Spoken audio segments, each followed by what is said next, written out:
So, yeah, very good afternoon. A very good afternoon to all. Once again, a happy Navratri to all. And we had a very, I think, vibrant launch of our adolescent vaccination module. And this was well appreciated because this module is created by all the vaccine experts of our country.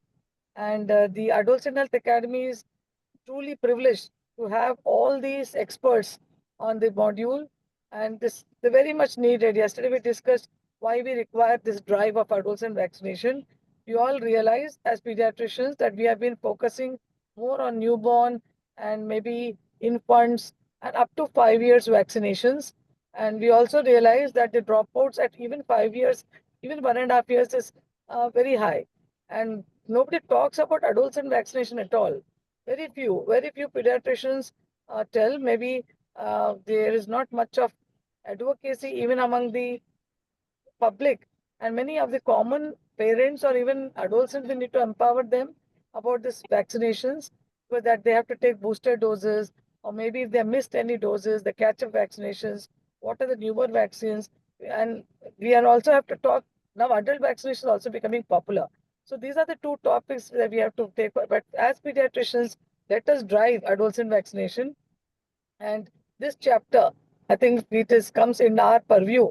The Adolescent Health Academy is taking lead in doing advocacy for adolescent vaccinations, since we need to really complete the vaccination, including the boosters, the catch-ups, etc. Because this is the last opportunity for us before they become adults to give this vaccines to our people, our children, to prevent various infections and diseases. We all know that how important this vaccination program has really changed the scenario of infections in our country. So, because of this very robust vaccination program, we had the control of infections, and now the pediatricians are looking forward. We always feel whether it is good or bad, it has done so much good for our children, but we all pediatricians feel, bhai kya hai, abhi infection kuch nahi hai. Chalo, we have to maybe talk about adolescents, maybe mental health, NCDs. These are all are catching up. But we also discussed yesterday about the basic vaccinology, why we need it, what is the epidemiology, and how this pediatrician should focus, because this should be the next bread and butter, maybe, yes. Because most of the vaccines under 5 is taken up by the government. So now the IAP or the pediatricians can look forward to make a advocacy around this um, vaccines, and remind our children and the parents to come at 10 years. So we had 3 topics yesterday, and this module is guided by the Scientific Authority in vaccinations, Dr. Kasi sir, and Dr. Pansal sir, Dr. Vineet Saxena, Dr. Vipin Vashisht, and myself, Dr. Surinnath, and Dr. Indra Shekharov. So many were actually seniors were guiding, and the writing committee who has done the real work is Dr. Sanjay Marathi is coordinating with the writing group. So please, Sanjay ji, I request you to Yeah. take these names of the people who have done this module, and you can today coordinate the sessions. I request Yeah. all the participants who have participated yesterday to finish your pretest. Most of you have done so, I think, but many are still. If there are anybody remaining to give the pretest, kindly give the pretest. The recorded link was also posted. I hope you have gone through the sessions which were conducted yesterday. And today we have the rest of the sessions, and then the posters will be posted in the group. We have Dr. Ruchira, who's the Joint Secretary of Central IP, who has joined in. Welcome, Dr. Ruchira. So request your blessings for this module, and to the HA and also those people who are participating. And we want to drive this, and we name this module as One Shot Ahead. So we want to really boost up adolescent vaccination. Over to you for your few words from you. Thank you, Dr. Hima. Uh, what I must say that what just now you have addressed in your speech just now, the need for adolescent vaccination. And here I see all the dignitaries who are present here today. Most of them are real doyens in the field of vaccinology. So I wish you a or rather a success for this program, and it should percolate down till the peripheries so that all each and every adolescent is get benefited with the preventive strategies of against infectious diseases. Thank you very much. Thank you, Dr. Ruchira. Thank you for coming and blessing us. Dr. Nitin Shah will be joining us. And over to maybe few words from Dr. Kasi sir. Sir, thank you for being with us all the time. And it was because of you what we are seeing today. And we promise, sir, at the Adolescent Health Academy to take this module to the grassroots, to even the smaller branches of IAP where the pediatricians are waiting. I know they always feel they are left out. But I assure you that this module will go to the peripheries. So, a few words from you, sir, before we start the session. And today, Dr. Sanjay Marathi will be coordinating. Thank you, Dr. Hema. I will. The same module what we discussed yesterday. I don't think I have anything more to say except that it's a very good, honest endeavor, and I'm sure it should serve its purpose of spreading the message of adolescent vaccination to each and every pediatrician in the country. Thank you. Thank you, sir. Over to you, Dr. Sanjay, to start the sessions. Good You can just afternoon. give the names of the writing committee and the Yeah, topics which we are doing today. good afternoon, everyone. After having an excellent session yesterday night, we are going for the part two, and this time we'll be covering 5 topics: the catch-up vaccination, the travelers vaccinations, then the most important HPV.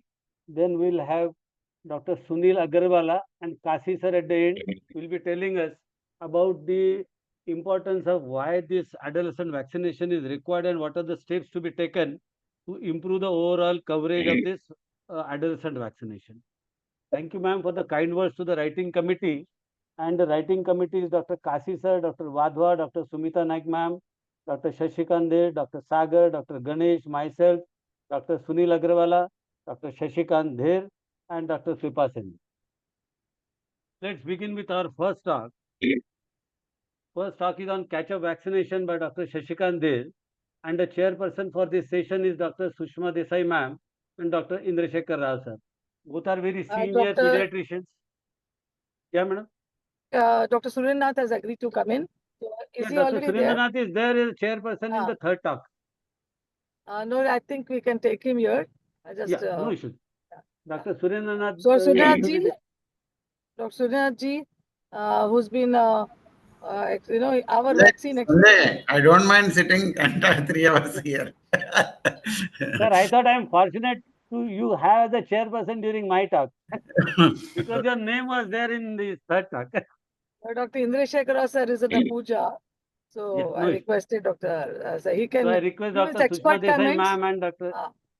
Dr. Expert comments also, all these are vaccine experts. So we can take their expert comments at the end of the session. In between also, I think I request all the vaccine experts to interact as you feel necessary. Yeah. As you all know that this session will have 5 talks, and at the end of all 5 talks, we have kept 1 hour for the panel discussion or discussion with our delegates who are going to be the faculties for the future programs. So this is not just a workshop, but this is a TOT, and all those who are attending this TOT, they are going to be the faculties in the subsequent programs. So we want to have a detailed discussion at the end also. Now let's begin with our first talk by Dr. Shashikant Dher on catch-up vaccination. To introduce Shashikant Dher, my friend, see, he has done MD Pediatrics and DM Neonatology from JIPMER Chandigarh. He has received so many awards. I think right from his undergraduate, he is the topper till DM. So I will not mention, but few of them are in India Gani Award, Best Graduate during MBBS, National Best Thesis Award. He was topper in ICMR BCBL course. He is a professor and head Department of Pediatrics, Guru Gobind Singh Medical College, Faridabad, Punjab. He is ACBIP member also. And with this short introduction, I request Shashikant to go ahead and start with his first topic on catch-up vaccination. The time allotted to you, Shashikant, is 30 minutes. Right, sir. Thank you. Thank you. Thank you, sir, for the introduction. So right at the onset, I would like to thank the AHA team, especially CP Bansal sir, Hema Bindu ma'am, our mentor Kasi sir, and National Coordinator Sanjay Marathe for giving me the opportunity to be a part of this wonderful module. So am I audible? Yeah. Should I share my screen? Absolutely.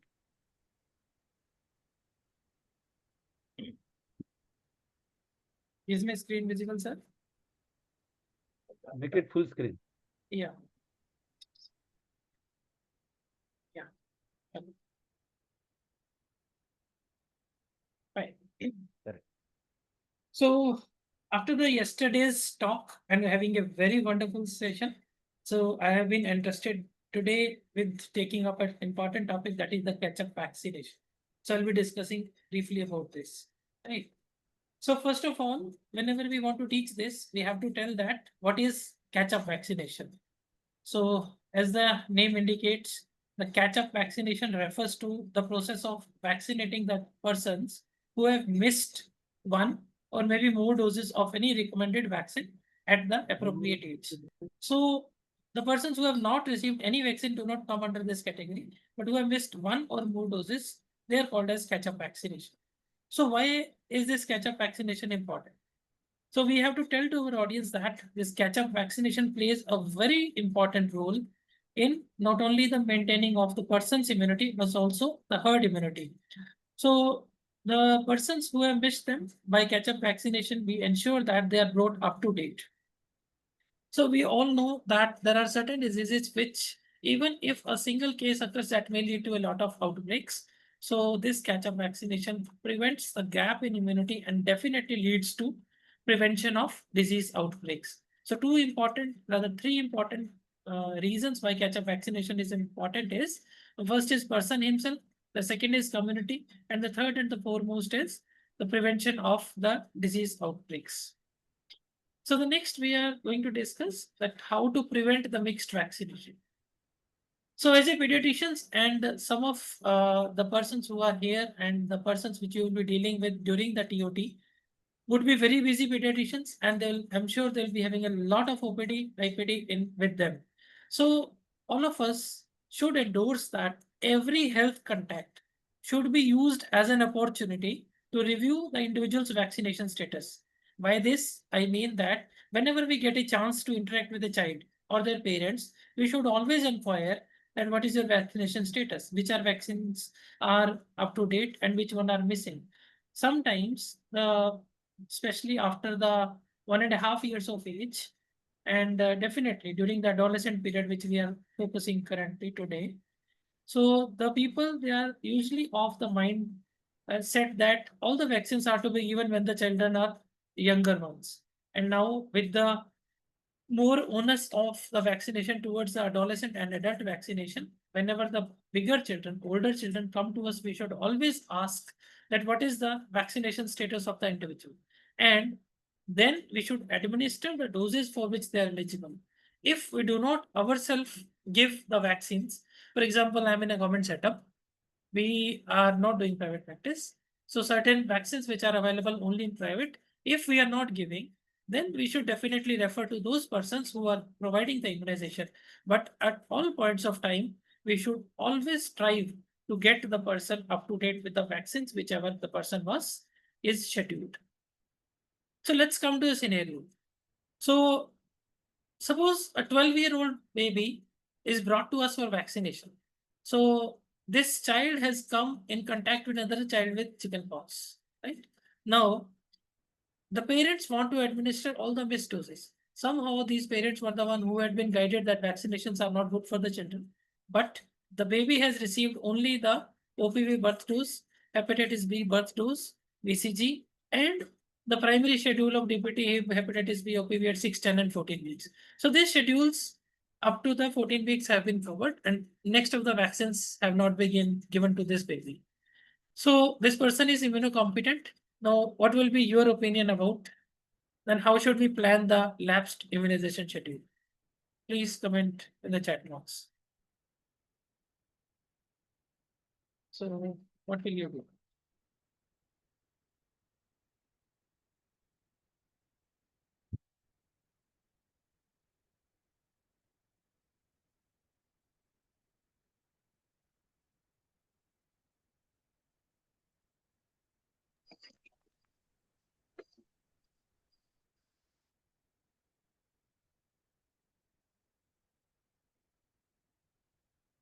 I just wait for 30 seconds.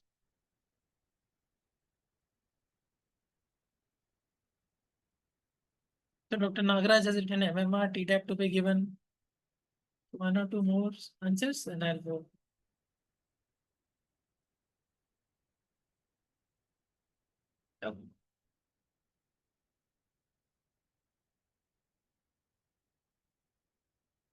Fine. So in this scenario, what we are supposed to teach. So first is we have to do step-by-step approach. The first and the foremost step would be we have to list all the missed vaccines which are recommended for the age. So unless we know which all vaccines are missing, we'll not be able to go further. So next is we have to determine the recommended interval for the catch-up vaccination. That is, we should be knowing that which vaccines are to be given simultaneously. And if the same antigen is to be given, then what should be the recommended interval between them. And then we have to prioritize the vaccines, that which vaccine we should give first, which next, and which last. And then we have to review the contraindications and the preventions and the precautions for each type of vaccine. And last, we have to give weightage to the parents' preferences. And with that, we also have to emphasize that all the vaccines, they are to be given at earliest whenever possible. So these all things should always be kept in mind whenever we are dealing with the catch-up vaccines, right? So which vaccines should be given? I'll just tell. Okay. So Tdap, as was rightly said, the Tdap 1 dose is to be given to the 12-year-old child. Primary vaccines have already been given. Then 2 doses of MMR should be given. 1 dose of TCV as of now. Then 1 or 2 doses of hepatitis A, depending upon the type of the antigen which we are giving. If we are giving live vaccine, 1 dose. If we are giving killed vaccine, 2 doses. Then 2 doses of varicella and 2 doses of HPV as the age is less than 15 years. So this was the number of doses and the type of vaccines which are to be given. Now, what should be the schedule of this? We have to give 1 dose of Tdap. Then the interval between 2 doses of MMR should be 4 weeks. The interval between the 2 doses of varicella would be 4 weeks. Then interval between 2 doses of hepatitis A, if it is a killed vaccine, should be between 6 to 12 months. And HPV 2 doses at 0 and 6 months are to be given. So coming to prioritization. So since this baby had a contact with varicella, so the first priority would definitely be varicella.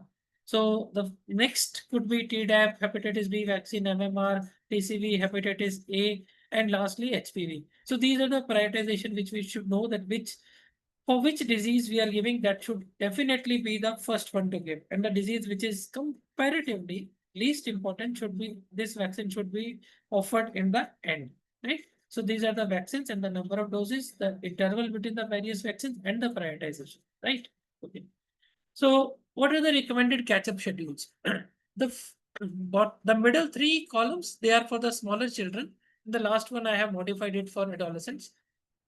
So if we talk about the adolescent age group, then if we have to give the DPT containing vaccines, then if the baby is to be given, then 016 is the recommended age that is to be given for, we can give Tdap followed by TD, and then TD every 10 years. So these are the Tdap we have already learned in the subsequent, in the respective section. And the HIP vaccine we give only in special situations. Then hepatitis B vaccine, if none of the vaccine has been given, then we give 016 schedule. If one of the vaccine has to be given, then we give 2 vaccines of hepatitis B, 1 vaccine right at the onset and then 4 months after the that dose. If 2 vaccines have been given, then we give only 1 vaccine. Then PCV vaccine we give only in special situations. MMR we have to give 2 doses. If it is and the interval between the 2 doses would be 4 weeks. Similarly, varicella also, if none has been given, then 2 doses. If 1 has been given, then 1 dose is sufficient. The interval between it would be 4 weeks, right? And hepatitis A vaccine, as I've already told, between 1 and 2 doses, the type of vaccine we have to decide, right? So this is the catch-up schedule. So coming to another scenario, suppose if the parents do not want to administer out of all these injections more than 2 vaccines on a single day, and they also don't want to come less than 15 days, then how will you go ahead? So the thing is, 2 vaccines on one day and not frequent than twice a month. So what are the options? So here we have to teach to our audience that what will be the different type of options.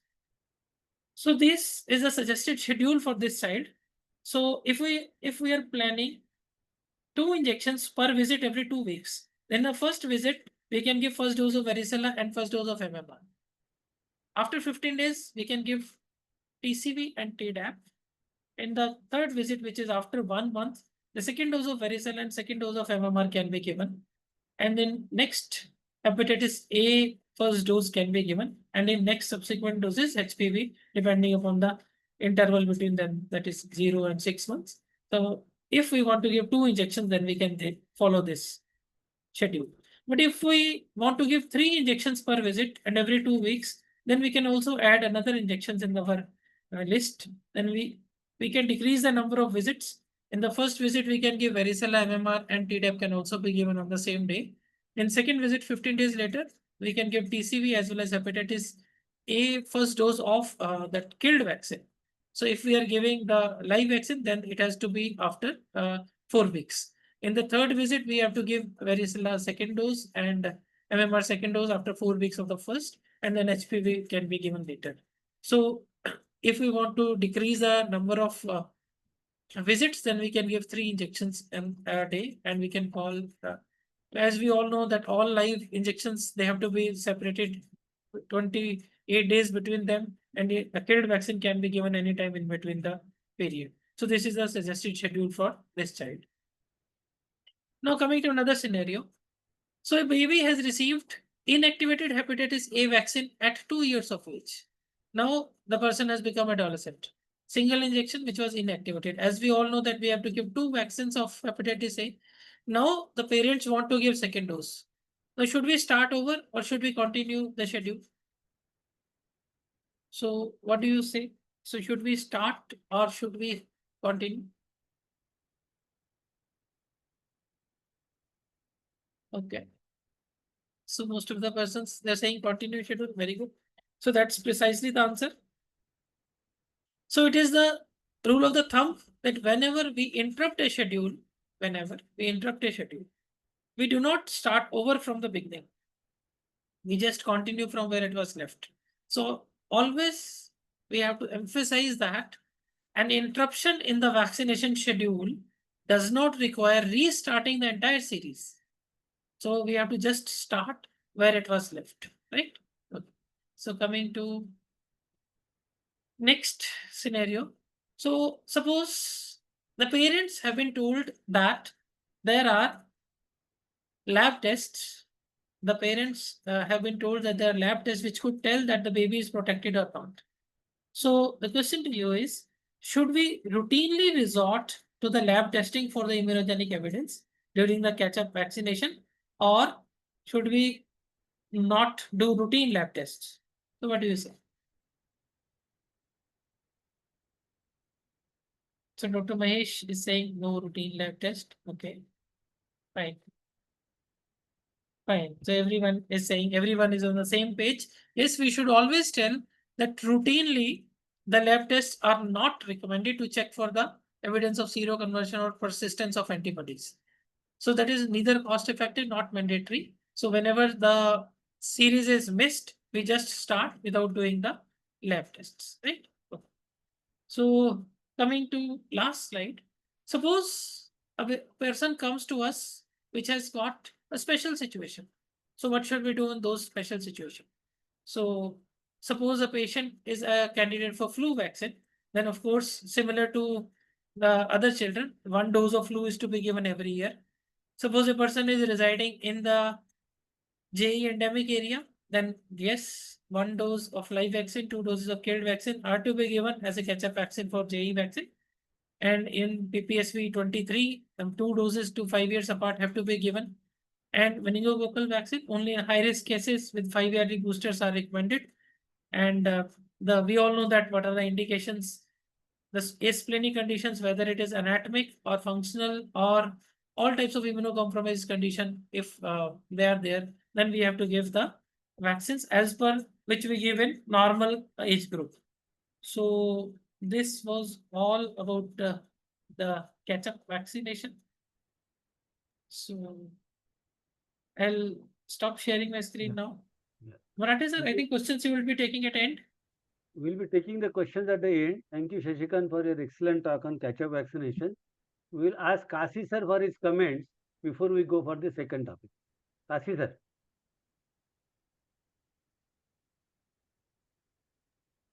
No, it has been dealt with well. Only thing, when in your schedule that you put up, I think that has to be modified. Where you have said 3 injections, there are certain slots where you're given only 2 shots.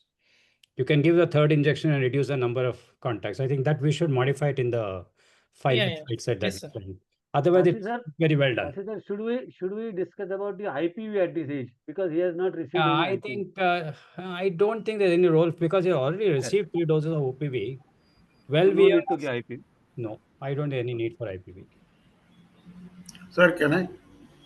Yeah, Sure. So one situation comes that they will not have any record, but they will say that they have taken these vaccines. Like what happens is somebody is going to the States. So in that situation, antibody testing may be done for the. may be done. Yes, that's the only situation. Otherwise, no. Yes, I mean, unless there are written records, you cannot accept it. yeah, that's why it is routinely not recommended. I think we should add that thing if required by the authorities Yes. or some mandatory evidence has to be provided, then we can do. Yeah. With this, we'll go ahead with the second talk. The second talk is given by Dr. Sumita Naik ma'am on travelers vaccine, such an important topic, because many patients will come to you at the age of 15 years and onwards, and they will ask you this question: what are the vaccines to be given? Or the situation comes that they are going for some visit for a longer period of time, and they would like to ask any particular vaccines to be given. To discuss in details, I request Dr. Sumita Naik ma'am to talk on travelers vaccine, and the chairpersons are Dr. C.P. Bansal sir and Dr. Ghosh. When Dr. I C.P. ask Bansal sir will join thoda late se, so whoever I is there request can Dr. chair him. Surendranath sir to continue as the chairperson. Yeah. Yeah.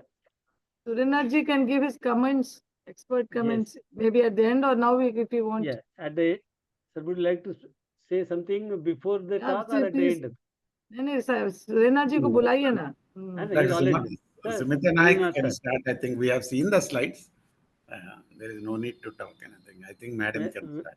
When I ask Sumita Naik ma'am to give her short CV, her short CV is bigger than my long CV. Dr. Sumita Naik, We appreciate who is a her. very, he is a very active, you can say, so in the vaccinology and immunology, we have seen her working with us. And she was ECBIP member, she has done MD, DNB. Then at present, she is president of Bangalore IIP. And to add on that, she is a very busy person at present. She is organizing secretary for the NCPID next month in Bangalore. She has also received so many awards, and she is author of several chapters in IIP textbook. She was scientific convener in Subspecialty Connect IIP Bangalore, then ACVIP member, and she has received FIAP. If I go on reading everything, it will take 5 minutes. So I will circulate this CV to everyone. And now I request Dr. Sumita Naik ma'am to speak on travelers vaccine. Thank you so much, Dr. Sanjay sir. And thank you, Himabindu ma'am, for giving me this opportunity. Thank you, Kasi sir, for involving me in this writing committee. It is a pleasure to be here this afternoon, and I will be presenting on the travelers vaccines. So as Dr. Sanjay sir has mentioned, we need to understand why travelers vaccines are required and what are the vaccines which they definitely have to take before traveling to different places. And I will be talking about only those vaccines which are not covered in the rest of the modules, and of course a couple of clinical situations. So the first thing that we need to ask the audience is that why do travelers need vaccines? So most of the time we say the adolescents have already completed their vaccination schedule. So there are certain specific diseases which are prevalent in certain destination countries. It may not, those which may not be common in their own home country. Hence, those who travel to those particular destinations, it's always ideal that they get protected against those diseases. The second important thing is to understand that these people who travel should not bring back or import those diseases into their home country. So if they are protected, then the chances of them being carriers and transmitting diseases from destination to home countries definitely is reduced. And the most important reason is that there are certain mandatory requirements of vaccines which have to be produced as a documentation at certain destinations. So let's look at what exactly needs to be done and when should the healthcare providers actually be consulted before travel. It's not that if a person is traveling tomorrow, today they come in and ask you what vaccinations have to be done. They need to consult the healthcare providers at least 6 to 12 weeks time before travel. So what happens is this gives an adequate time for you as the healthcare provider to plan the vaccinations which are required, also to schedule the vaccines in such a way that they are able to complete it in time before they leave, and they should have already mounted an adequate immune response. So as we learned yesterday in the immunology class, it takes at least 10 to 14 days for an immune response to be mounted. Hence that it's ideal to finish all the vaccines at least 10 to 14 days before travel.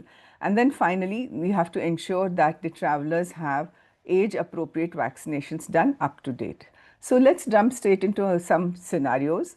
So this is a young adolescent, 13-year-old, who is scheduled to undertake the Hajj pilgrimage with his parents. Now, what are the vaccine requirements for the adolescent? So is there anything specific that is required for persons traveling for Hajj pilgrimage? So any answers from the today's audience? Okay, so I will give the answers here. The most important thing that they need to be protected against is the meningococcal vaccine. So they should have preferably the conjugate vaccines. There was a polysaccharide vaccine, but currently the conjugate vaccine has to be given at least 5 years before travel. So if they have not received it, then they have to take it at least 10 days before they enter into Saudi Arabia. Also, a dose of the bivalent oral polio or an injectable polio to be given 4 weeks, maximum up to 12 months prior to departure, and also a good idea to give the seasonal influenza vaccine. So these are the vaccines which you need to check if they have not been given to the adolescent who is going on this Hajj pilgrimage. Good idea to finish these vaccines. So another scenario where in the group of adolescents have planned a travel to Kenya. They will be going to Kenya. They will also be doing cross-country trekking. So what are the vaccines that are recommended for this group of adolescents? So first and foremost, of course, the meningococcal conjugate vaccines, again to be done at least 10 days before arrival. Another important vaccine as they are going into Africa is the yellow fever vaccine. This has to be done again at least 10 days before arrival. They have to have, we'll deal with the yellow fever vaccine a little bit from now. And also, since they are going to be out doing trekking, we should recommend the pre-exposure prophylaxis against rabies. So these are the minimum vaccines that have to be recommended. Of course, you can go ahead and ensure that they take the seasonal influenza vaccine also. Now, another situation wherein the adolescents are going to the Kumbh Mela. So basically, it's a large gathering of people, large outdoor gathering, the food, the water, etc. We are not sure. So here, what are the vaccine requirements? So at this point, definitely we can ask the audience what requirements of vaccines, because here this is a slightly different situation. We have to be sure that they are protected against waterborne diseases, etc. So any gastrointestinal pathogens, these adolescents need to be protected against: the typhoid conjugate vaccine, the cholera vaccine, and the hepatitis A vaccine. So these are the minimum requirements of the GI pathogens. Again, respiratory pathogens, because as I mentioned, it's a large congregation, people in close proximity to each other. Please advise the seasonal influenza vaccine.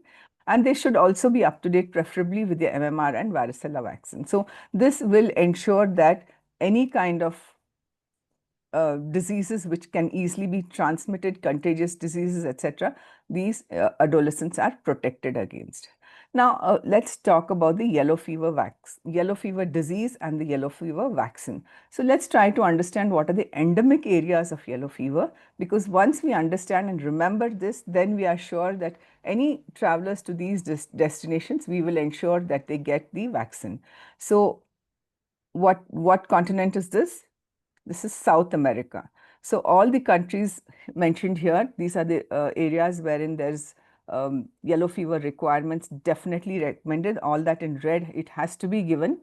The other countries, of course, the African continent. So here, especially the sub-Saharan areas, they have to have the protection against yellow fever. So any travelers to this region, they must have the yellow fever vaccination, because these are the endemic belts of yellow fever.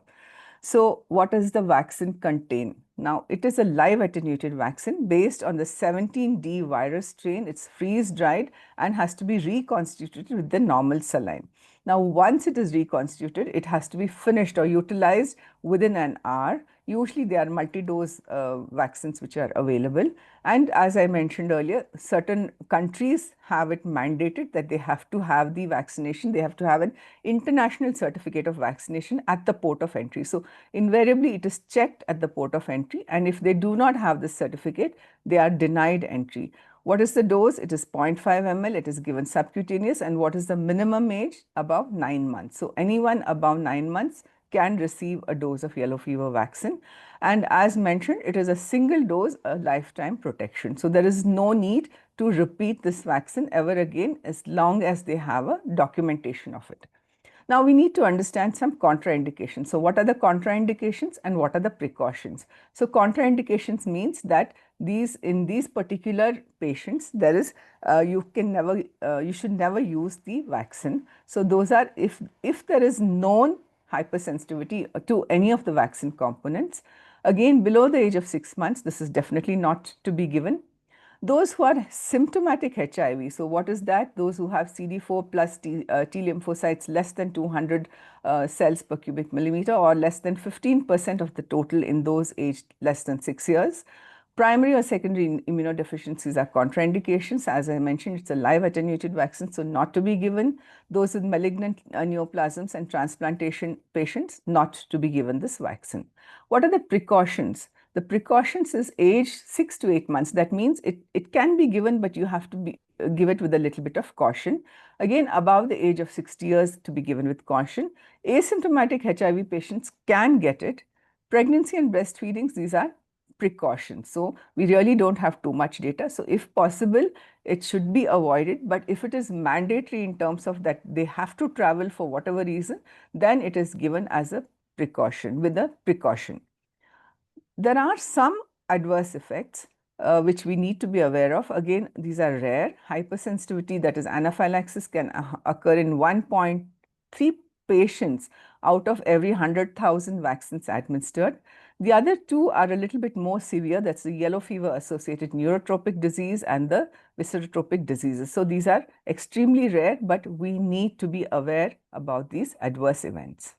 So the important thing that after the yellow fever vaccine, every traveler needs to have this traveler's health card. This is a yellow card, which is an international certification. It has to be signed with all the columns filled in. You need to have the name, you need to know enter the date at which it is given, and the dose, the route, the batch number, etc. And of course, it has to be signed by the healthcare provider. So this is very, very important. This is a document which is essential for transit, even for transiting through the yellow fever endemic region. So if you have to carry this valid yellow fever certification as per the WHO standards. So now what happens if a person does not have this yellow fever card, in a traveler's health card, or if it is not completed in any particular in any particular field?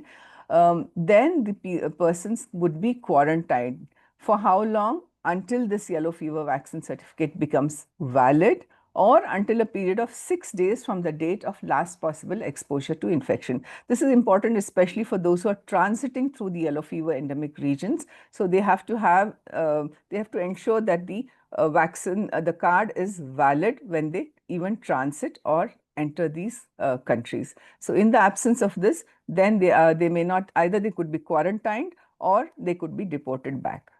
We move on to another important vaccine, that's the Japanese encephalitis vaccine.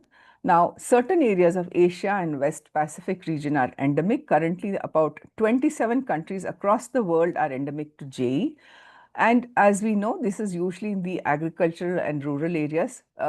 Classically, it has been talked about as the open areas where there is waterlogging, etc., where the mosquitoes breed, and we have the intermediate hosts. The intermediate hosts here are the wading birds and the pigs. So, of course, rural areas and agricultural communities are the ones which are prone. Currently, we have India, I think about 355 districts are endemic, have been designated as endemic for JE. So apart from this, when they are traveling to certain regions of these parts of the world, as I mentioned, Asia and West Pacific region, they definitely need to have the JE vaccines. Now, what are the vaccines that we have? We have two types of vaccines available, the GV and the GenVac. In the government setup, the live attenuated G vaccine was available, but currently that has been withdrawn. So let's not talk about what's not available.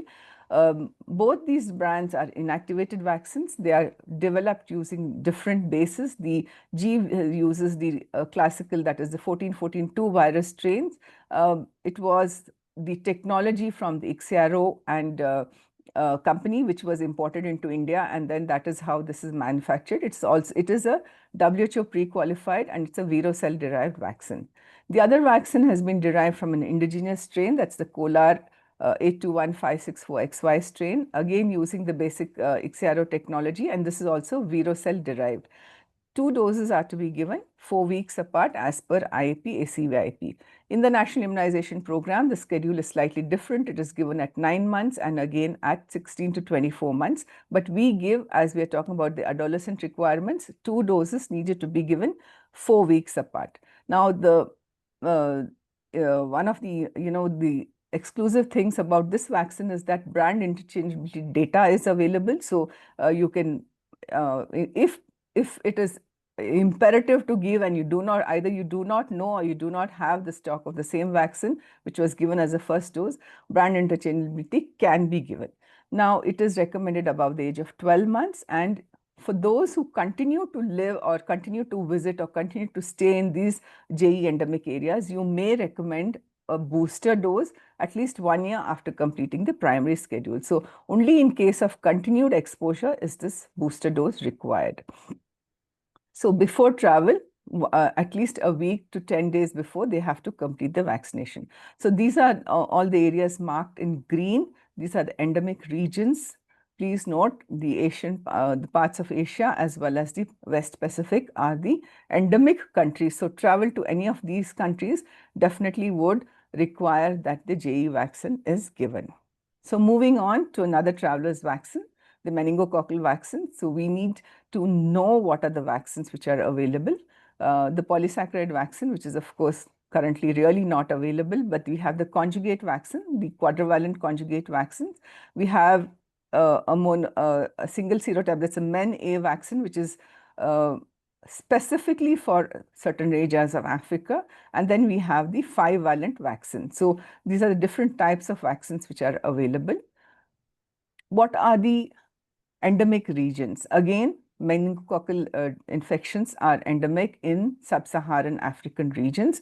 So these are actually designated as the meningitic belt. As you note here, the dark blue, these are the areas which is the meningitic belt. So travel to any of these countries, definitely they would need to be given the meningococcal vaccines.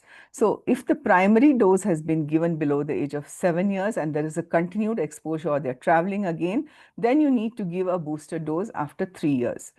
Sorry, let me go back to that. Okay. But if a primary dose had been given above the age of 7 years, then you need to give the booster dose after 5 years. So there's a difference if they have already received it. If not, if they have never received it, then you need to give a dose of the meningococcal vaccine. Another important traveler's vaccine is the cholera vaccine. So this slide actually shows the areas where there is a high the endemicity of cholera, the incidence of cholera is extremely high in all these regions which are the maroon marked, and this is as per the CDC. The red areas are the ones which are with a lesser incidence. So basically, again, parts of Africa, definitely cholera vaccine has to be given. So cholera vaccine basically is an oral vaccine. Let's see what are the vaccines which are available.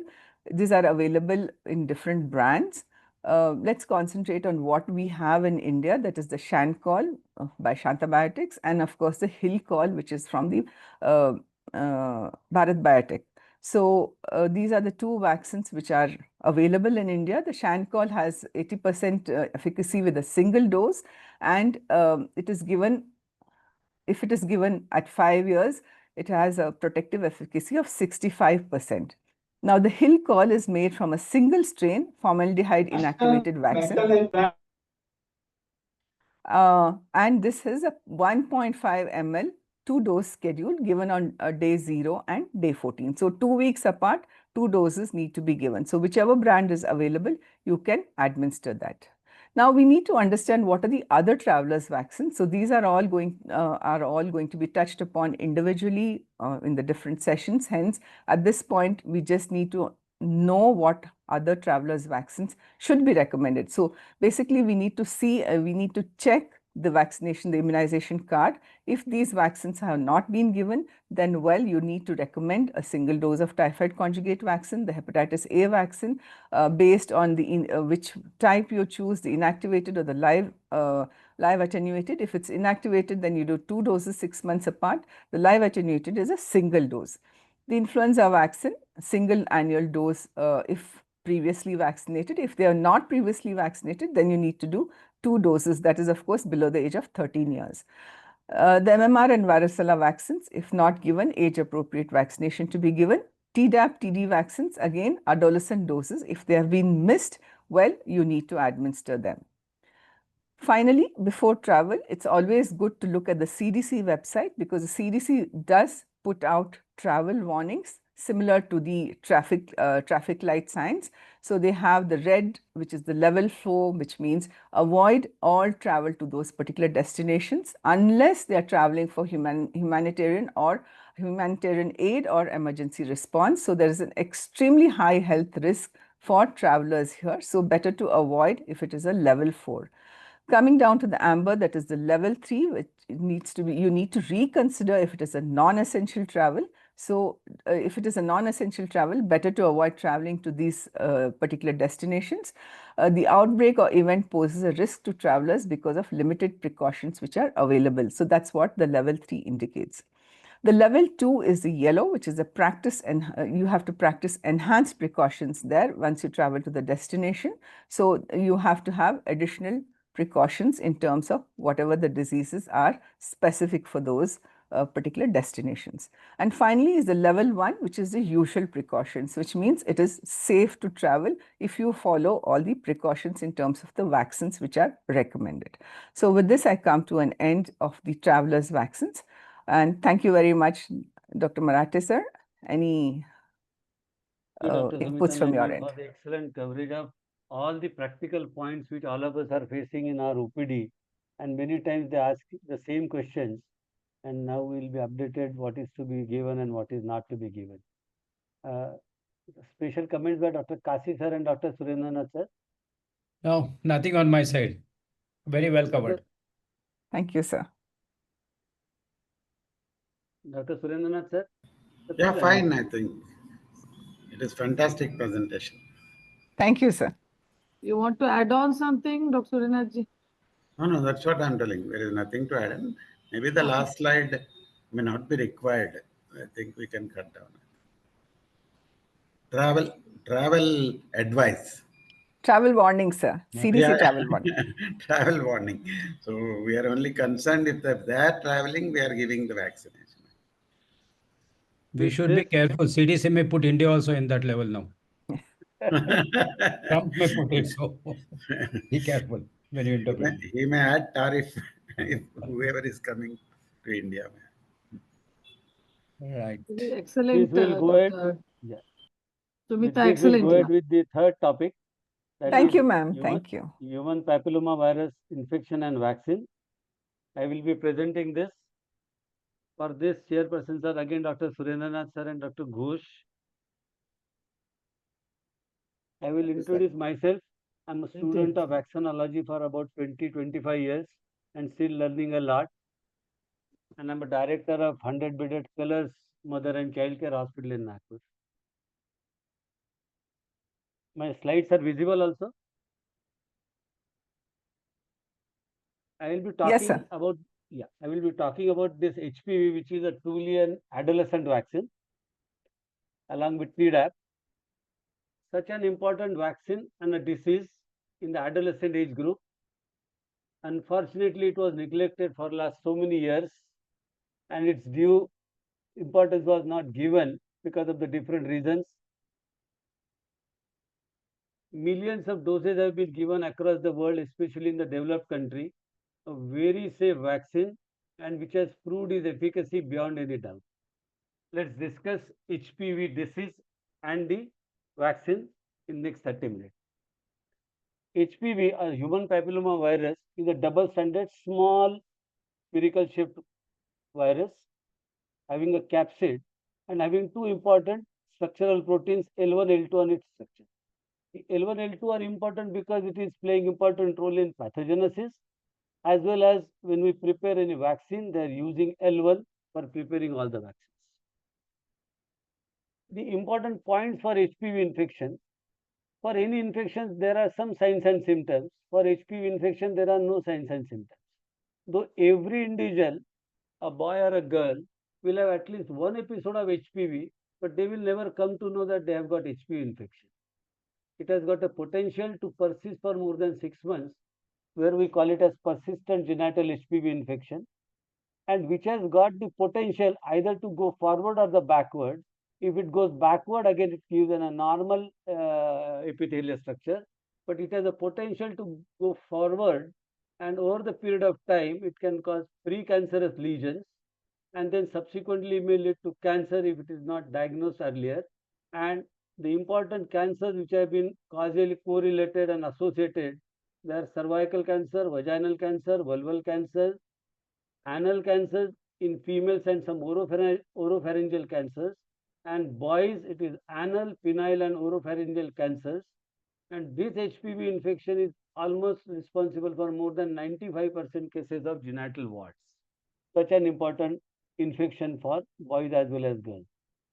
The most commonly sexually transmitted disease, but what we should remember, non-penetrative sex is also one of the reasons of spread of the infection, and just close skin to skin contact like genitogenital, orogenital, anal genital, and oroanal exposure can still transmit the disease.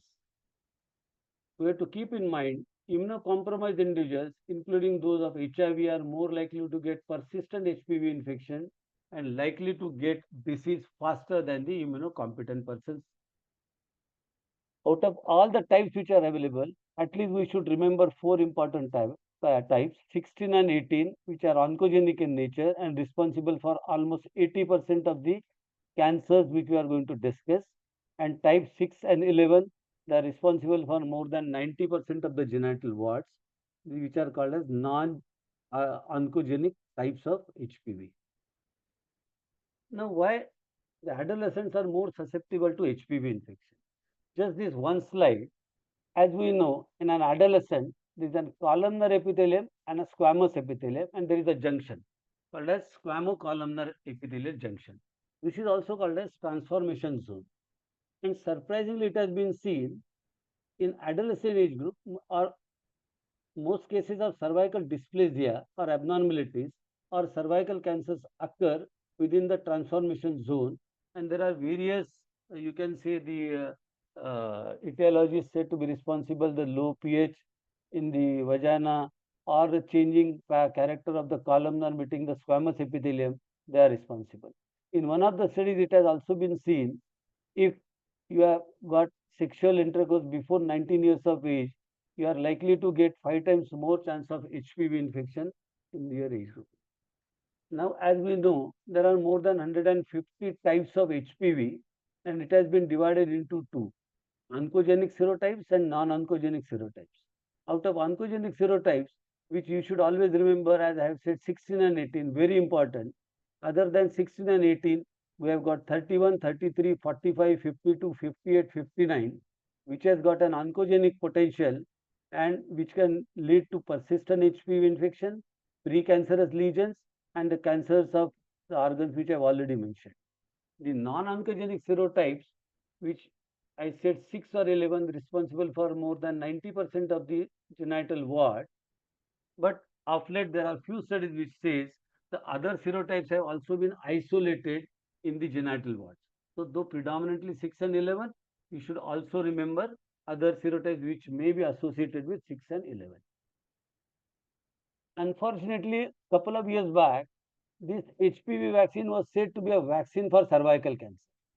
And in your OPD, the parents might ask you, sir, if this vaccine is given to protect cervical cancer, why my child should be given the vaccine? We have nothing to do with the cervical cancer.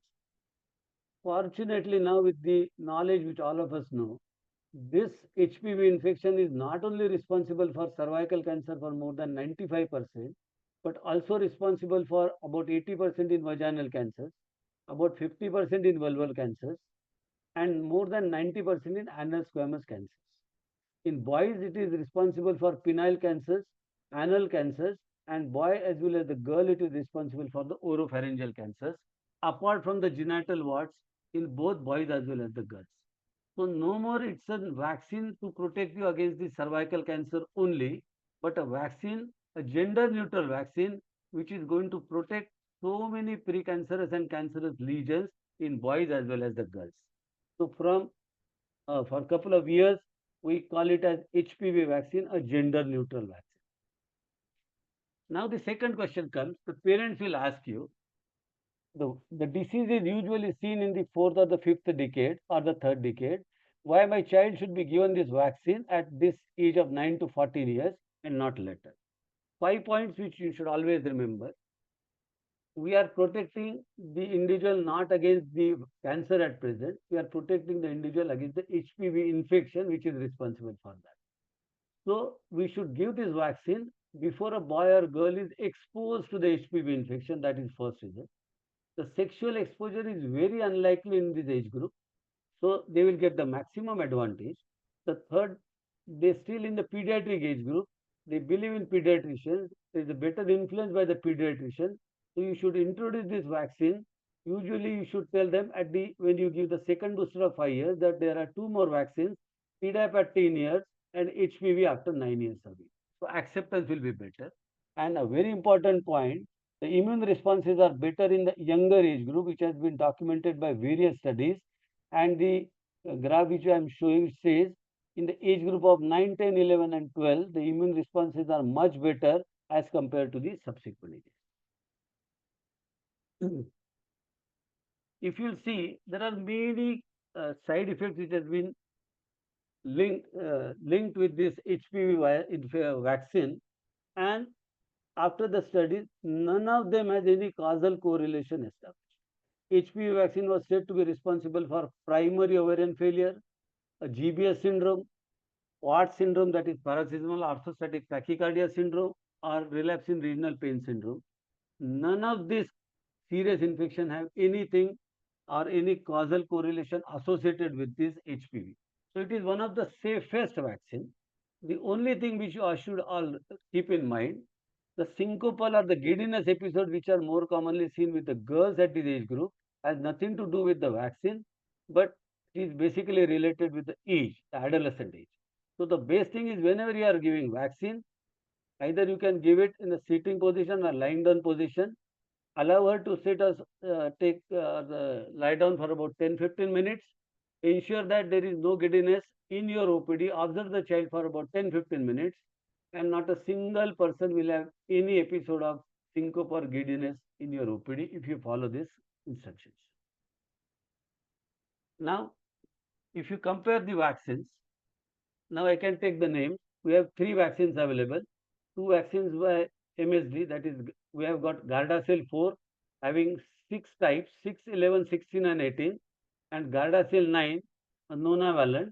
Addition to these 4, we have 31, 33, 45, 52 and 58. We have got a Cervavac by Serum Institute, which is also a quadrivalent vaccine, having 6, 11, 16 and 18. The adjuvants and compositions we may not discuss here. In India, Gardasil 4, the recommendation is only in females in the age group of 9 to 45 years. The Gardasil 9 in India has got permission in females from 9 to 26 years and for the boys from 9 to 14 years. And expected sero coverage in India for the Gardasil 9 is 98%, for the Gardasil 4 is 82%, and a gender neutral vaccine Cervavac by Serum Institute, which is also a quadrivalent vaccine, is recommended in boys as well as girls in the age group of 9 to 26 years, and expected sero coverage in India is about 82%. Now, another very important thing, which having a lot of confusion with us, a schedule which we should know in details. So, in 9 to 14 years, there are only 2 doses required, 6 months apart. So, 0 and 6. In girls, all 3 vaccines can be given. For the boys, you have 2 vaccines. You can give Cervavac, the quadrivalent by the Serum Institute, and you have got nonavalent by MSD, which can be given in the age group of 9 to 14 in the boys. What is the schedule in 15 to 26 years? Instead of 2 doses, we have to give 3 doses, 0 to 6 months. What are the vaccines available? The vaccines available in these age groups in females, we have got HPV4 by Serum Institute, HPV4, and HPV9 by MSD. As far as the boys are concerned, we have got only one vaccine at present in India, that is HPV4 by Serum Institute. So, if you want to vaccinate a boy after 15 years of age, at present the vaccine available is Cervavac by Serum Institute.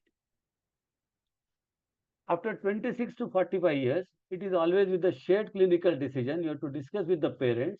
Again, the schedule remains the same, 0 to 6 months. And the only vaccine which is available is Gardasil 4 or a quadrivalent vaccine by MSD. Now, in 2-dose schedule, the minimum gap, though we say 0 and 6, but the minimum gap which is required between these 2 doses is 5 months. In a 3-dose schedule, always keep in mind, the minimum gap between the first and the second dose is 4 weeks. From second to third weeks, 12 weeks or 3 months. And ensuring that the gap between the first dose and the last dose should not be less than 5 weeks. This is mandatory. And an immunocompromised person, irrespective of the age, you have to give him 3-dose schedule, that is 0 to 6. Then when you have got 2, quadrivalent and nonavalent, do you think that the nonavalent is superior? I think the single slide tells you everything.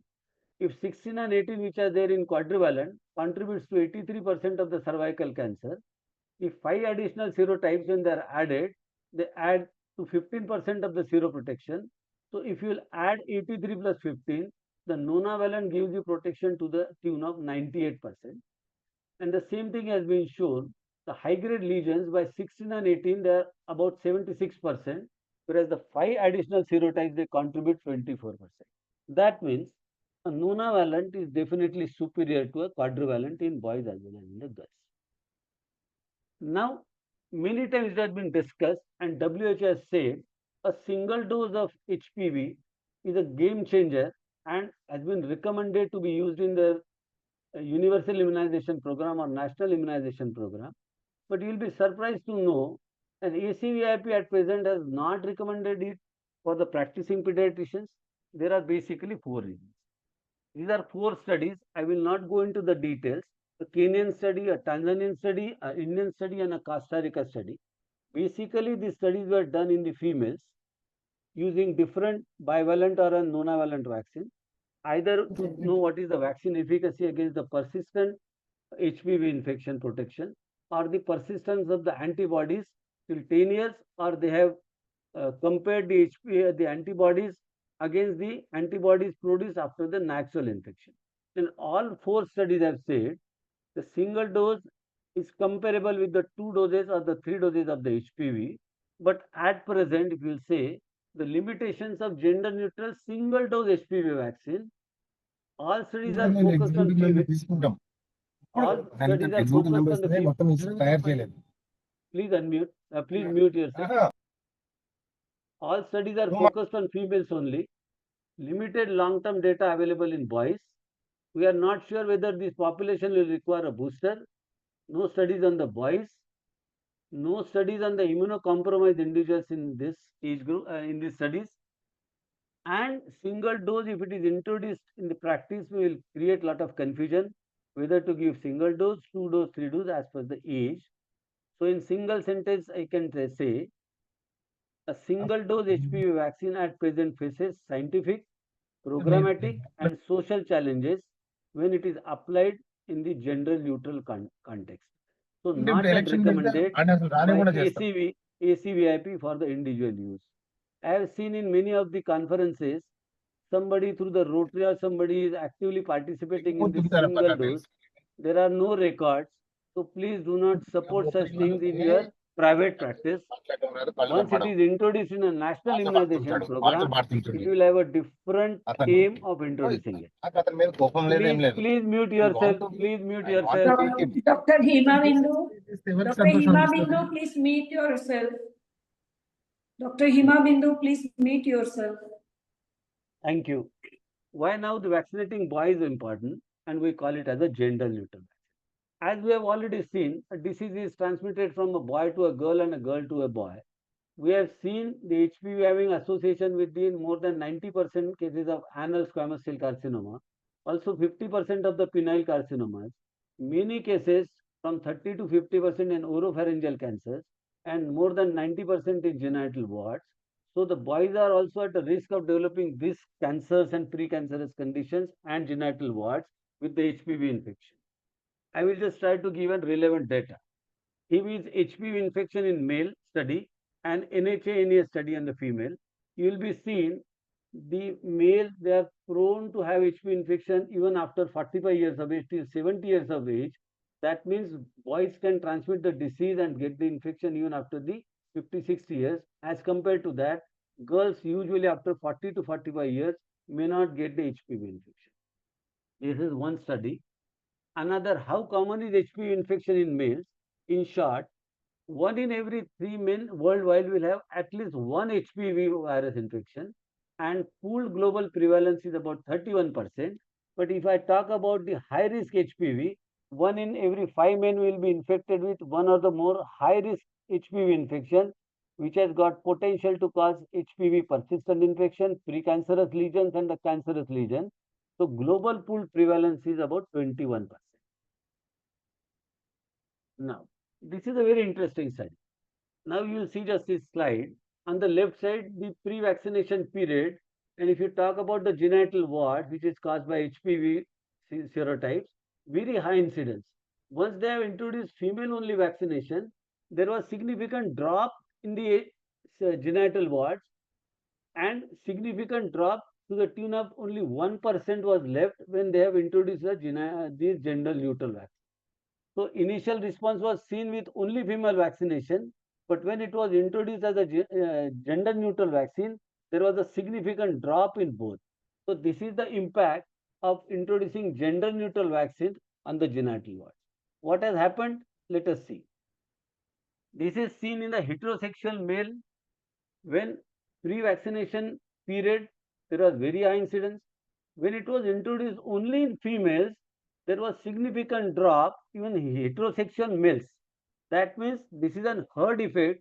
When you are protecting females, indirectly the boys are protected, and there was significant decrease in the genital warts in the boys also. But when it was introduced as a gender neutral vaccine, there was further 16% drop. That means not only the female vaccination has helped, but it has helped significantly when it was introduced as a gender neutral vaccine. So in short, high prevalence rates in infection across all age groups in boys. The risk which I've already discussed about the penile cancers, the anal cancers, the oropharyngeal cancers.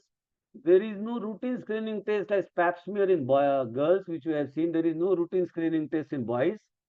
Recurrent infections and the relapse of same serotypes is very commonly seen in boys. And immune responses are very poor just 20% we have seen with the natural HPV infection. Therefore, if you give the vaccine in the boys, they will be protected significantly against these cancerous conditions and genital warts. And the biggest advantage, if the boy is also protected, the chance of spread of infection to the girl is significantly brought down, and a gender neutral vaccine can only help us to eradicate this disease from this country. So gender neutral vaccine is a very important vaccine. Now in the rapid fire, we'll just discuss few things. Adolescent has received first dose of HPV vaccine at 12 years. Now he or she has come at 18 years of age. Should we start with the same schedule or should we restart? Just 30 minutes, 30 seconds for your answers.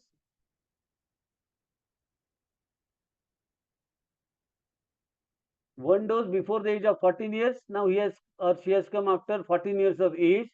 What should be the schedule? We should only give one more dose to complete the schedule. The thumb rule is any person who has received less than 2 doses before the age of 14 years and received one, you have to just complete it with one additional dose and do not restart the schedule. Even somebody who has received first dose as 12 years and now she has come at 28 years of age, the rule remains the same. Just give one more dose and complete the schedule. Now, this is very common question which has been asked. A 13-year girl received first dose of HPV-4. Now the parents, after some knowledge from Google or from their friends, they say, now my child would like to have HPV-9. What we should do?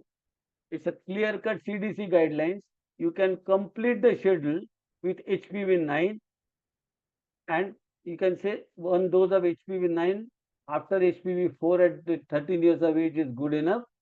But in case they insist on giving HPV-9 complete dose, you have to discuss with them, tell them the advantages, and you can give as per the age you have to decide the schedule, and you can give complete dose of HPV-9 schedule. But you should restart the schedule at least 1 year after the last HPV which the child has received. A 14-year girl completed 2 doses schedule of HPV-4 and 18 years, which I have already discussed. Yeah. Now, this last slide is basically on the dose scheduling. A 10-year girl received the first dose of HPV vaccine on 10th of October and the second dose on the 6th of February. Is the second dose valid dose or an invalid dose? Any answer? As we have discussed before, the minimum gap of 5 months is not there. So the second dose is invalid. Invalid. Yeah. So this is an invalid dose and you have to keep minimum gap of 5 months between the 2 doses.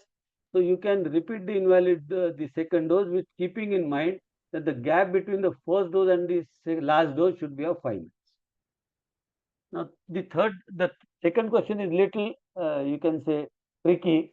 A 17-year girl who is supposed to take 3 doses has received first dose on 10th of March and the second dose was given on 10th of April and the third dose was given on the 1st of August.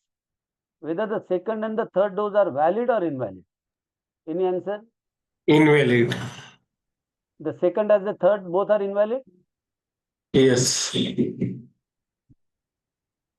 See, the minimum gap between the 2 doses should be 1 month of the first and the second dose.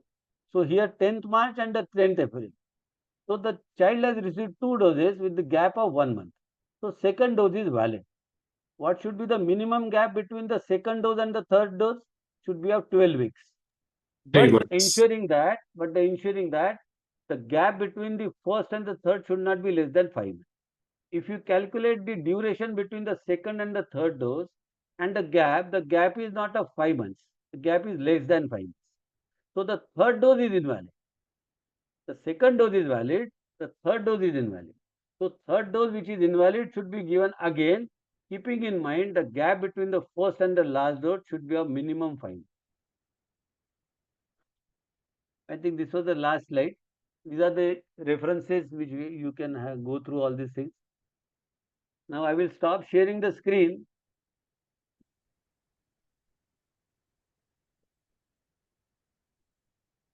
Yeah. Now I request Dr. Surendranath sir and Dr. Kasi sir for their comments.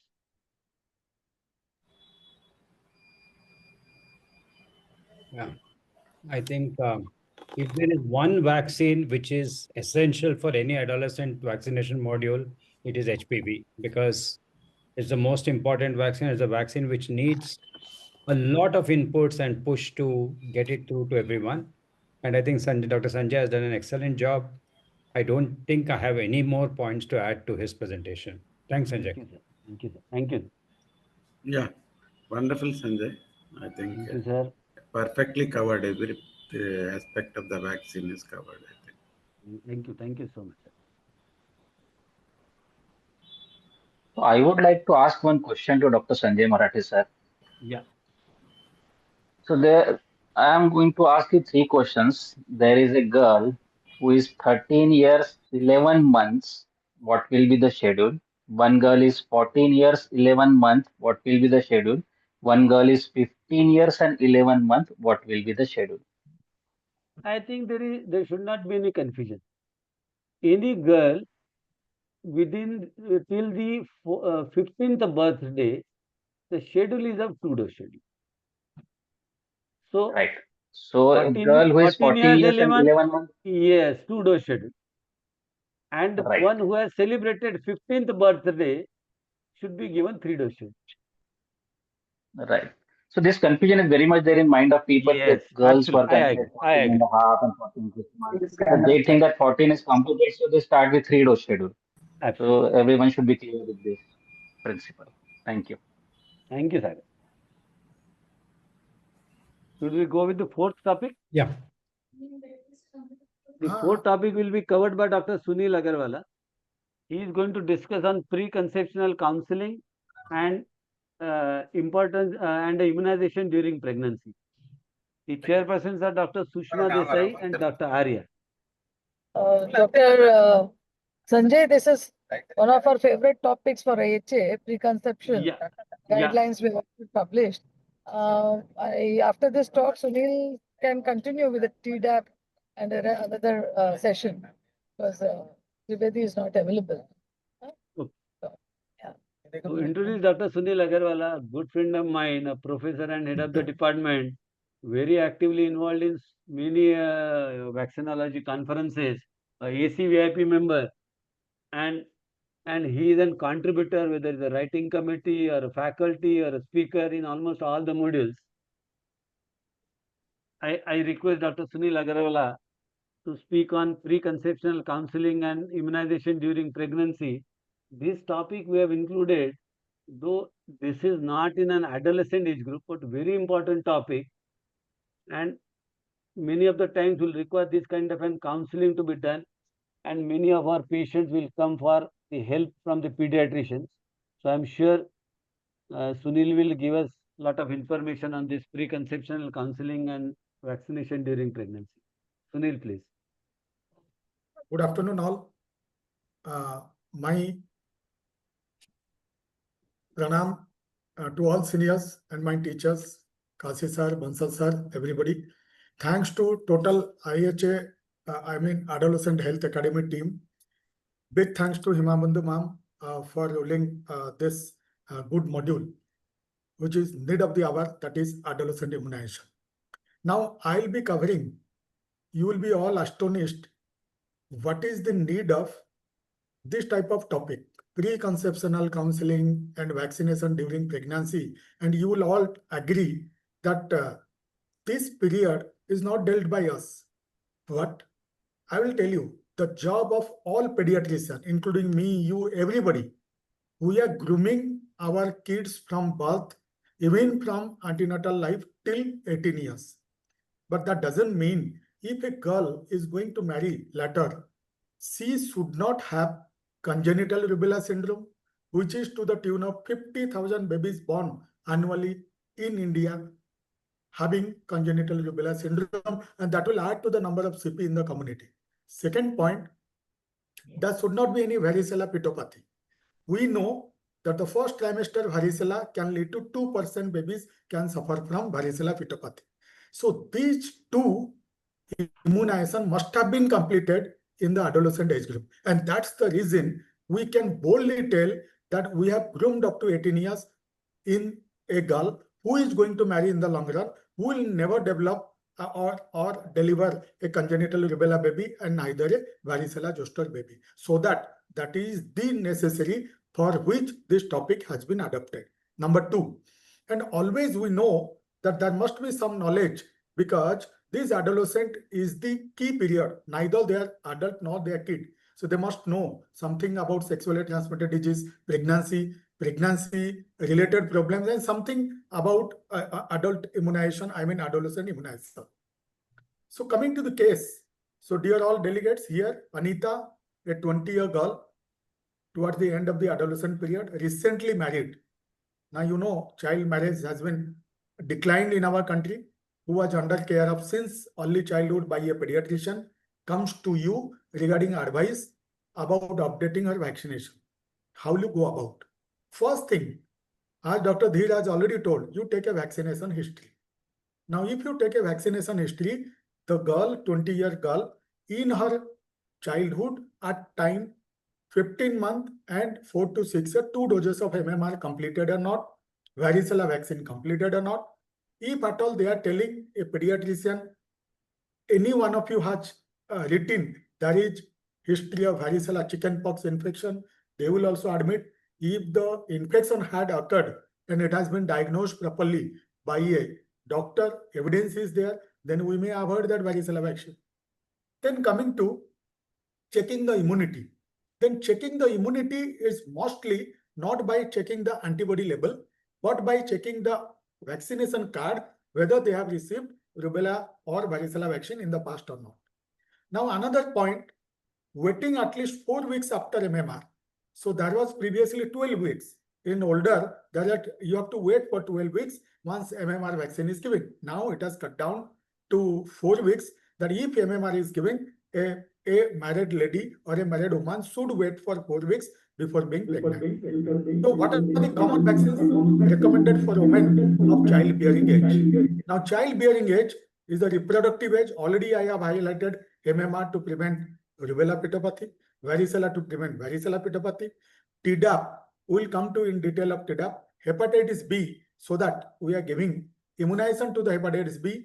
It is an opportunity. It will provide hepatitis B screening so that we know whether the baby is going to born from hepatitis B positive mother or not. Screen for STD, and particularly Dr. Sanjay has beautifully highlighted that HPV vaccine is in need of the hour for each and every, irrespective of gender. It is not a gender neutral, it is not a gender biased vaccine for the girls, it is a gender neutral vaccine. But having said that, if after delivery of 2 or 1 kid, the lady herself is suffering from HPV related cancer, not only cervical cancer, but also oropharyngeal, anal cancer, vaginal and vulval cancer, she will die. Then who will look after her family? Who will look after these 2 kids? So HPV vaccination is an opportunity in the adolescent period, which has been highlighted by Kasi sir, that Tdap and HPV are the 2 age-appropriate vaccine in the adolescent period. Now going ahead, some knowledge, why is maternal vaccination in infant protection is important, how it is going to protect the infant. Always we know transplacental transfer of antibody regarding measles, and that is going to protect the baby up to 9 to 12 months. Varicella protecting up to 15 months. Hepatitis A protecting up to 12 months.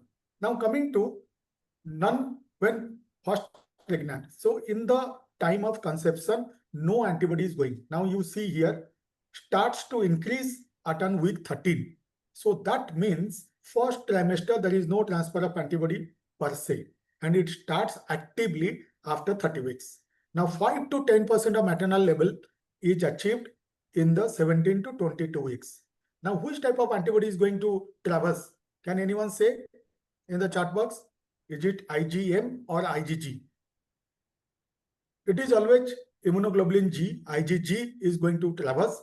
IgM is due to infection in the mother that never, because of the macro size, it do not cross the placental barrier. And that's the reason the IgG is going to transfer. 50% of maternal level are 28 to 32 weeks. So that means in the third trimester beginning, I mean 6 months is 24 weeks. So in the third trimester beginning, 50% of maternal antibody has already traversed via placenta to the baby in order to protect the baby in the first year of life from many infections like measles, like hepatitis A and varicella. Now coming exceed maternal level. Now this is the point I want to highlight. In the full term baby, towards the end of delivery, before the 4 weeks of delivery, the level in the baby, the level in the fetus is more than the maternal level. So this is one of the things we must remember, the maximum antibody that goes traverse via placenta in the last trimester. So that's why a baby born prematurely is having less store, a baby born term is having a good store. And that is the reason if I take Tdap vaccination, flu vaccination in pregnancy, it will be preferred to be given in the last trimester. So that means placental transfer starts after first trimester. So any vaccine which is going to prevent infection in the early part of infancy to be given in the last trimester. Now going further, we say there are no study available for any live vaccine in the pregnancy. So live vaccines, you say MMR, even you say about yellow fever vaccine, what Dr. Sumita ma'am was told. Then you tell about varicella. Any live vaccine is contraindicated, parenteral live vaccine.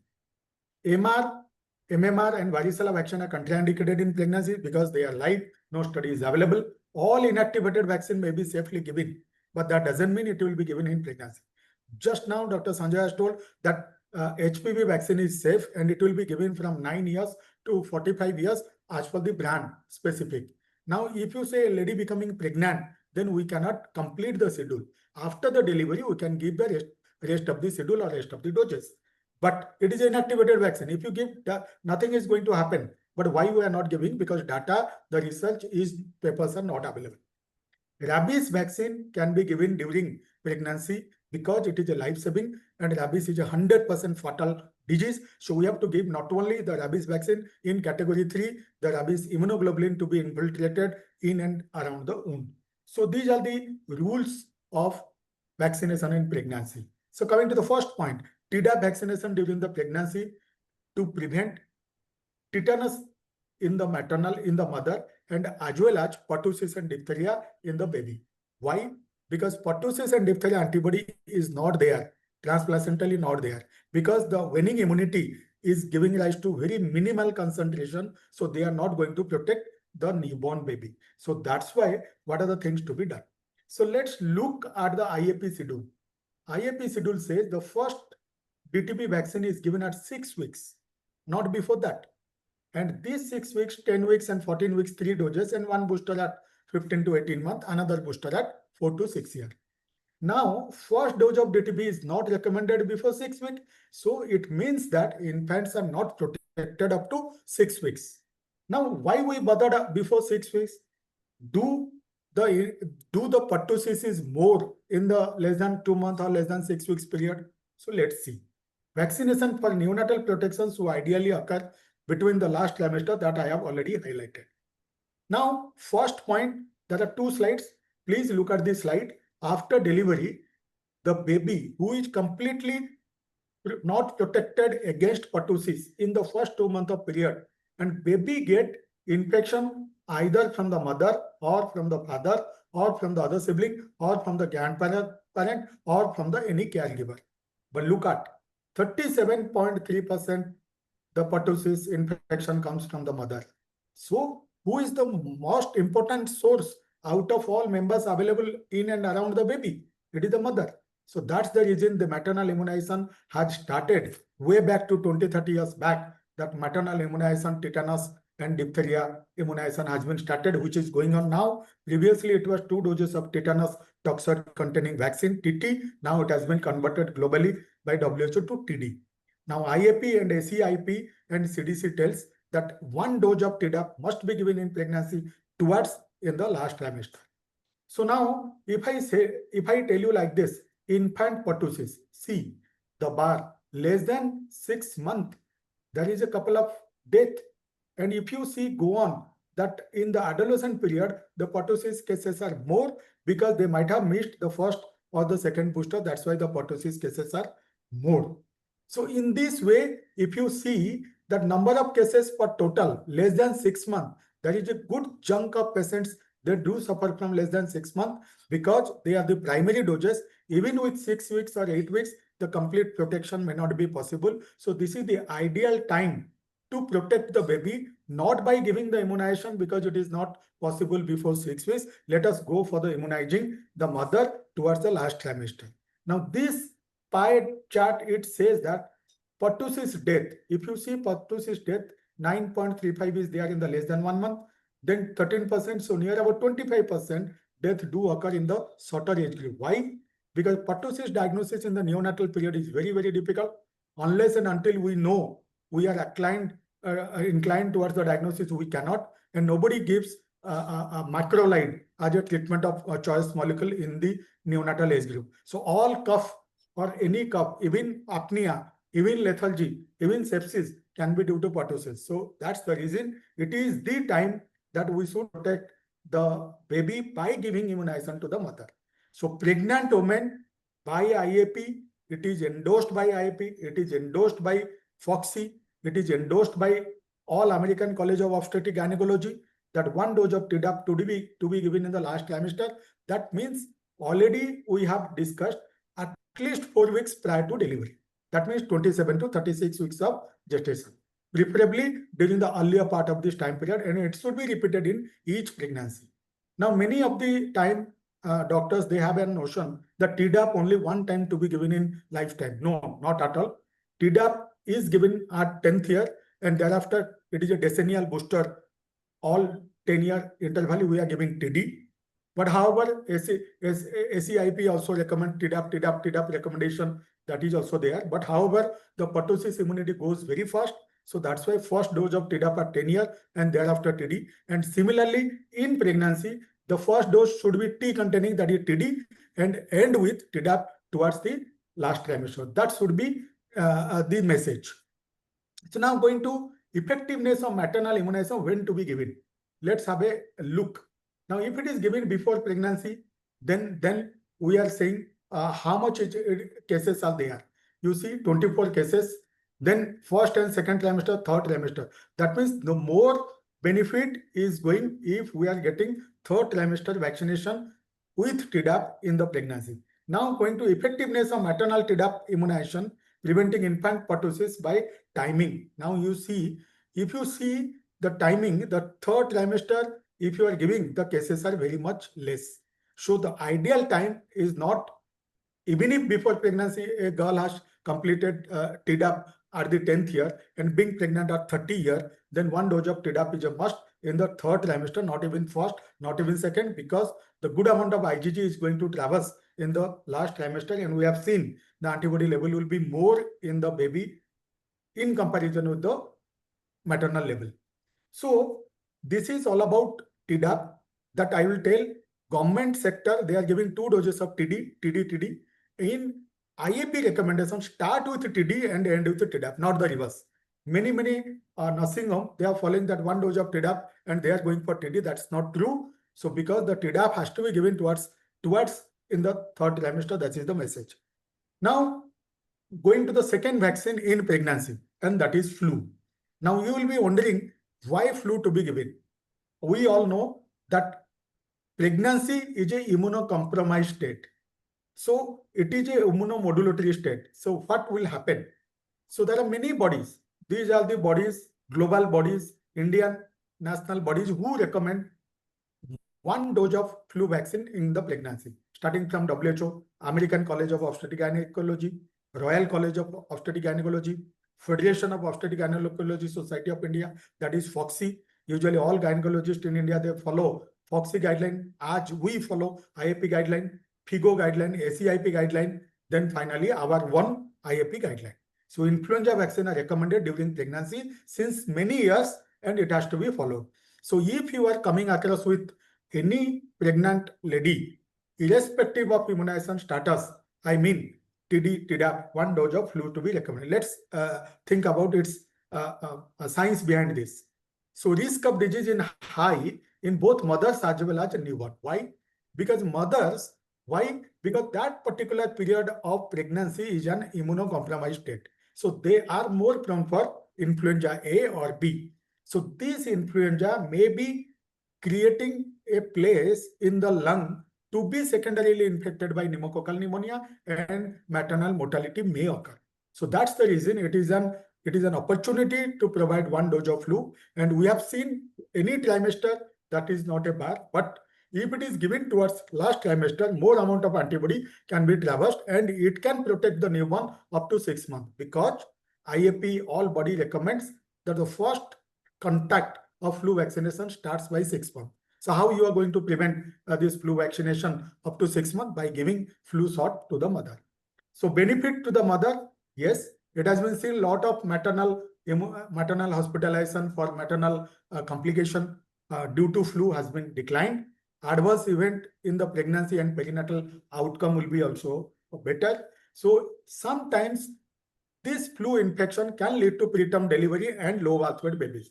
All those benefits are substantial, and that's the reason all bodies I have already told, they recommend one dose of flu vaccine in the last trimester.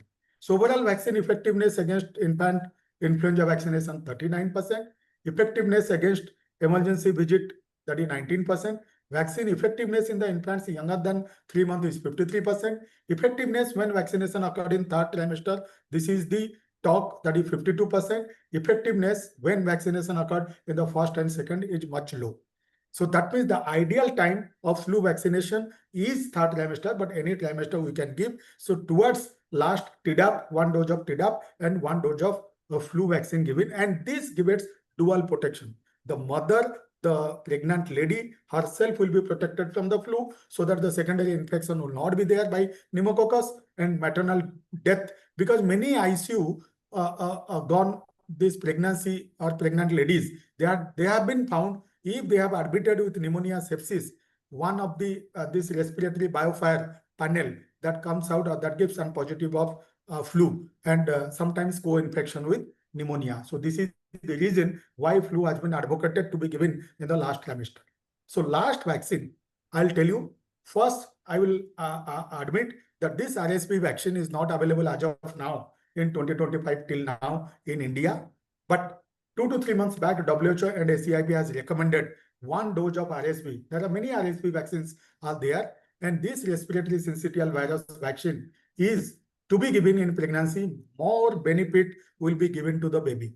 Now, I'll say in Odisha, yesterday my OPD, my IPD was there, and we have admitted less than 1 year, near about 30 babies. And I can say less than 1 year, the most common cause of pneumonia admission is viral, and most common virus is RSV. So if you can prevent that RSV infection, there are two ways. Either you give RSV vaccine to the mother, or you give RSV antibody to the baby. So we'll come to that. So let's see, why is maternal RSV vaccination is necessary? It has been seen by 2019 data that approximately 66 lakh of RSV pneumonia, out of them RSV pneumonia hospitalizations are mostly in the less than 6 months.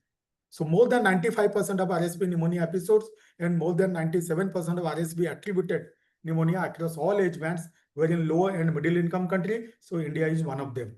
So 61% of all hospitalization for pneumonia in children less than 5 years is due to viruses, and most common virus is RSV. And after RSV, the flu, influenza comes.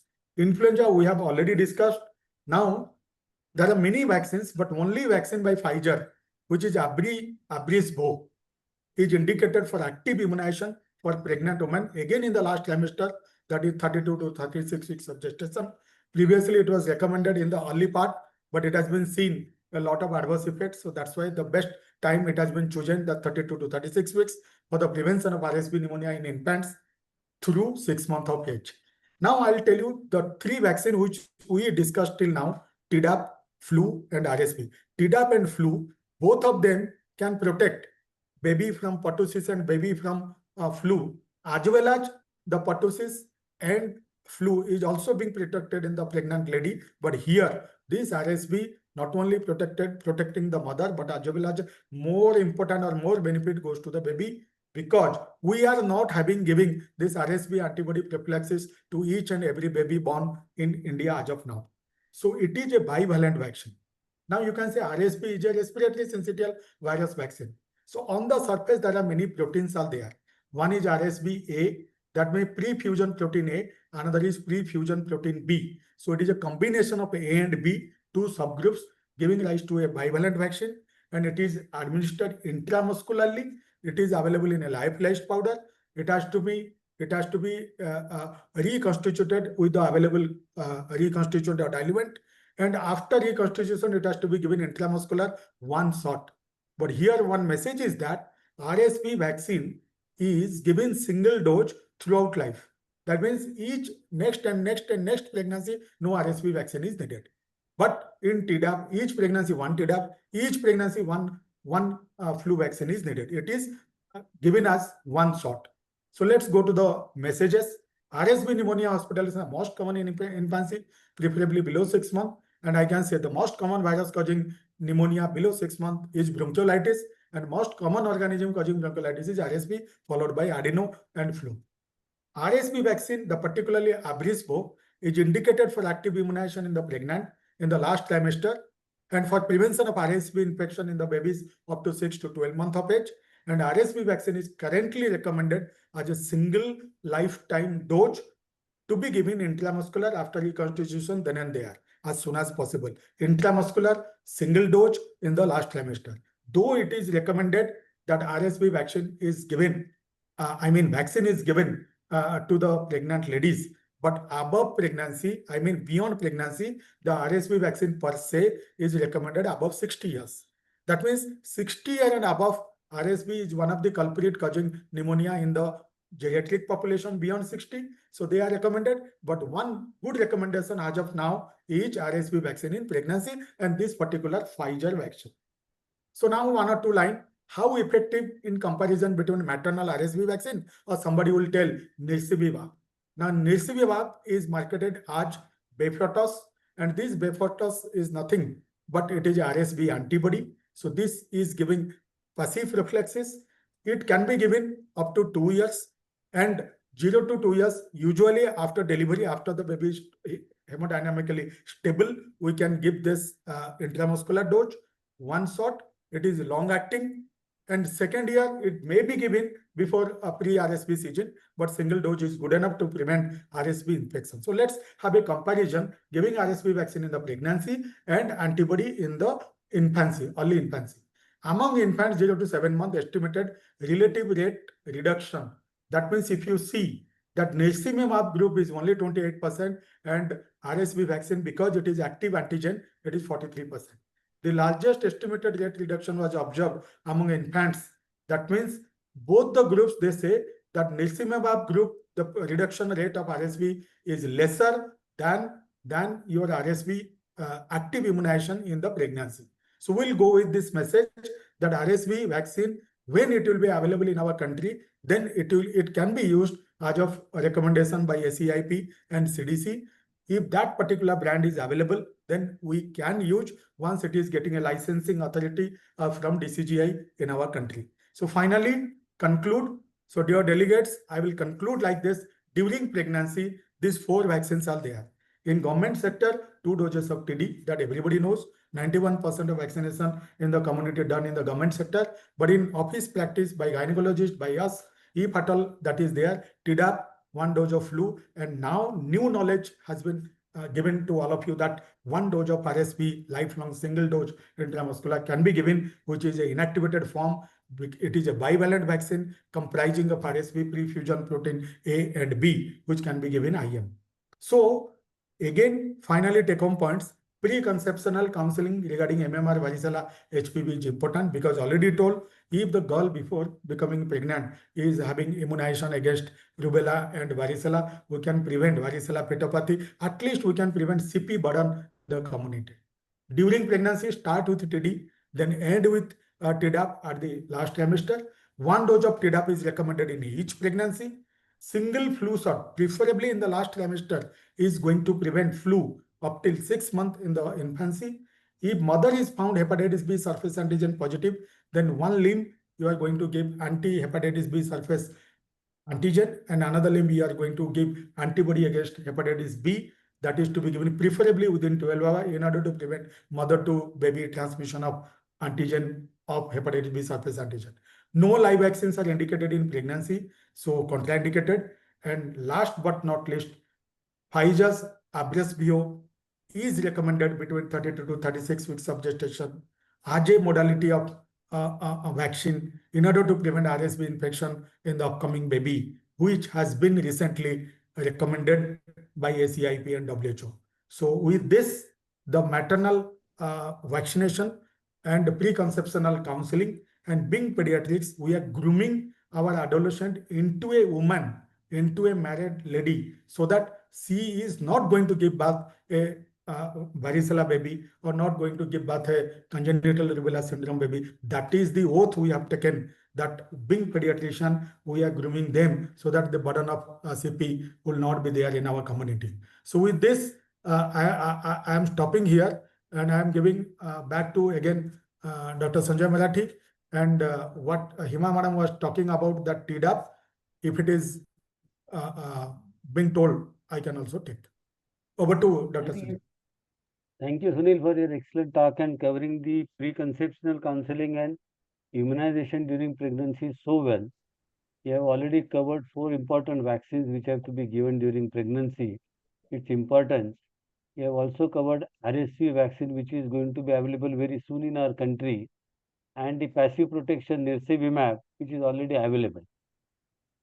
So with this, I request Kasi sir and Surendranath sir for their special comments, and after that you can continue with TDAP, which is another very important adolescent vaccine, and then you can cover few slides which are there about the typhoid and rabies in the same TDAP vaccination module, and then we'll go for the last by Kasi sir, the issues of adolescent immunization.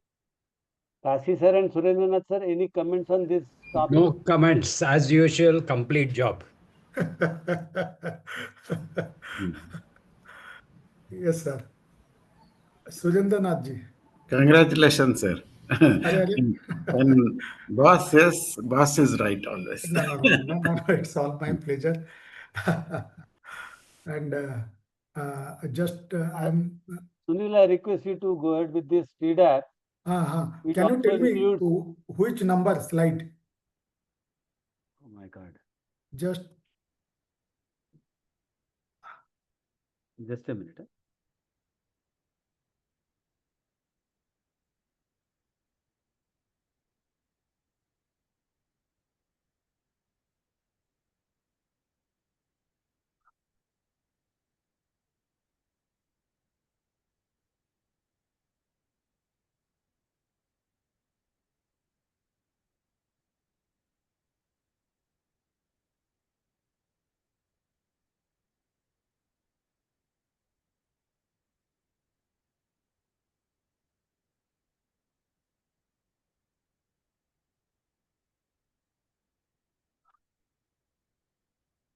I got it.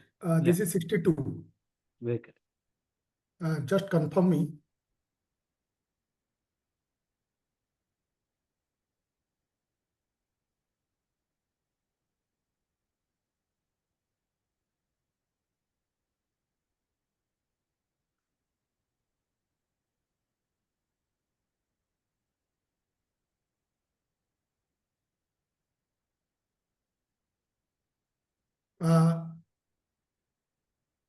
Should I go? Yes, quickly. Yeah. Because again, a very good afternoon all. I'll be talking this couple of vaccines which are necessary in the adolescent period, and quickly, and all these vaccines are well covered till now by either way, in some way, by almost all the speakers. So I'll tell you, diphtheria and pertussis is still prevalent in our country. You all agree that last month I got one case of membrane in the throat, and that Albert strain came out to be positive, and we have treated with azithromycin, because right now the crystalline penicillin is not available in any part of our country. And that's the reason. And because the child was having myocarditis, we have given diphtheria antitoxin. And this antitoxin our government procured from Agra. So these are the experience of mine in treating diphtheria recent back. So with that note, this is diphtheria is there. Pertussis, you know that many a times pertussis outbreak, they comes in the adolescent period having good amount of cough and lapsed immunization, the first, second or third booster they might not have taken, so they can be having pertussis. So it is well said that it is being prevalent in our country as of now. As the immunity goes down, the choice that it could be a case of pertussis or it could be a case of diphtheria. Now, tetanus containing vaccines for adolescent, if you see that Boostrix, many this is GSK, and why here you see the tetanus component remains constant in almost all the brands, Tdap, TD, TT, whatever. So this tetanus, if it is given in that component beyond 7 years, it is not going to cause added reactogenicity. Whereas if you think the pertussis component, it is less, the fimbrial hemagglutinin component is less, pertactin component is less, then fimbrial component is less, and if you see diphtheria component is going to be is same. So that means this is lesser than the big D. So what I tell, after 7 years, if you are thinking of DPT vaccine, we are not giving full D, full P, full T. It is full T, always remains full T throughout the life, but the D component is smaller, which is around 2 international unit, and the pertussis of different antigen, they are also smaller in amount, whereas the tetanus remains constant. The reason being there will be high reactogenicity to the full D, full P, full T component. So that's why it is written as Tdap. That means capital T and small d and small p. So newer pertussis vaccine, which are there, but they are in pipeline. We are not going to discuss that. So rationale for DPT vaccination beyond 10 years, already we have discussed that at 10 years, whatever vaccine is given as per IAP, that full D, full P, full T and IPV. For an example, tetravalent vaccine from Sanofi, if you are giving that immunity goes down in a span of 2 to 3 years. So it is recommended that 10th year, the one of the big vaccine which is to be given, that is Tdap vaccine, and along with that HPV vaccine. So that vaccine give protection for another 10 years regarding injuries, regarding contamination of the soil, but in minor injuries. If there are severe injury, penetrating injury and soiled injury or lacerated injury, then it is going to protect up to 5 years. So now if you remember in the past, if 3 primary doses has been given, then 1 booster is good enough at any point of time. And you must be knowing, any child having any injury going to a surgeon, first they will dress the wound, going for dressing the wound, and they will go for 1 tetanus prophylaxis. But if a child has completed all the boosters at time, 1.5 years, then 5 years, then 10 years, then in between TT or T containing vaccine is not indicated because he is protected. So summary of this, that means primary vaccine 6, 10, 14, 1 booster at first booster, second booster is given at 4 to 6 years.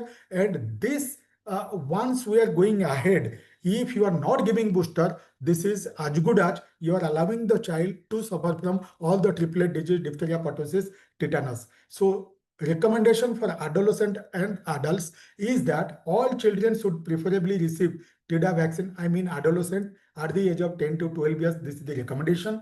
Received in the past a catch-up series, if they have not given any vaccine in a naive child, if they come for the first time, how will you give? 0, 1, 6.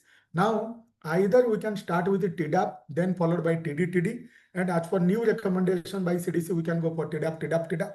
And it has been seen that the Tdap immunity goes very fast. So instead of giving these 3, there is no added benefit. So that's why the best for a country like India, the best schedule in a naive child will be 3 doses Tdap, TD. For persons 7 to 9 years who has received 1 dose of Tdap as a part of catch-up immunization, after suppose a child has not taken 5th year vaccine, he came to me at the age of 8 years and I have given 1 Tdap, but that will not be counted, even that is giving to little protection up to 10, but 10th year Tdap has to be given. But however, if that same Tdap is given in after 9 years, completion of 9, then there is no need of giving another booster. A single dose of Tdap may be used as replacement of TD or TT in the government sector, but everybody going to the government, they give 2 doses, one at 10 year and another at 16 year. In India, Boostrix is licensed from 4 years and above, and Adacel is licensed from 11 to 64. But many a times it is interchangeable, and we have known that this vaccine, as per IAP, not to be given before 7 years, can be concomitantly administered with other recommendation vaccines, that is hepatitis B, flu, and HPV vaccine. As we have discussed, and Dr. Sagar highlighted that this HPV vaccine should be given in 2-dose schedule before 15th birthday. That means 14 year, 364 days within, then 2 doses, and 15th birthday on or thereafter 3 doses. Once the child has received the 10-year Tdap booster after a complete, see, no more TT boosters are required till 18 years. So that's why we don't have 16th year booster in our IAP series. At 18 years, the child should be given another Tdap or TD, and preferably, we are love to give every decennial, every 10 year, 1 dose of TD is recommended if the past history of Tdap immunization 10 years back. So that's all about this. Here, I will say one thing, that regarding HPV vaccination, if in a immunocompromised child, for an example, primary immune deficiency, long-term use of 2 mg per kg more than 2 weeks steroid, or having HIV, all those immunocompromised hosts, even if in the 9 to 14 years, they have to receive 3 doses. Though the recommendation is 2 doses in a immunocompromised host, HPV to be given 3 doses, that is 0 to 6. So vaccine schedule for wound management, the type of wound, already you see, nothing wrong. Everybody is knowing this. Less than 5 years from the last dose, all wounds, no prophylaxis. 5 to 10 years, all other wounds, 1 dose of TD or Tdap is yes. And if it is 10 years plus, then definitely 1 dose of T containing vaccine is yes. Less than 3 doses or uncertain status, then definitely clear or minor wounds, yes, and all other wounds, yes. And in case of less than 3 doses, the passive prophylaxis, that like TET globe, has to be given. The dose of TET globe, here one must remember, it is around 500 unit single dose IM. So a case scenario. Now, couple of questions for the audience. First question I will read out, and you have to give answer in the chat box. If a 10-year-old child is given TD as a booster, do you need to administer Tdap as well? If so, what is the interval? Quick answer, please.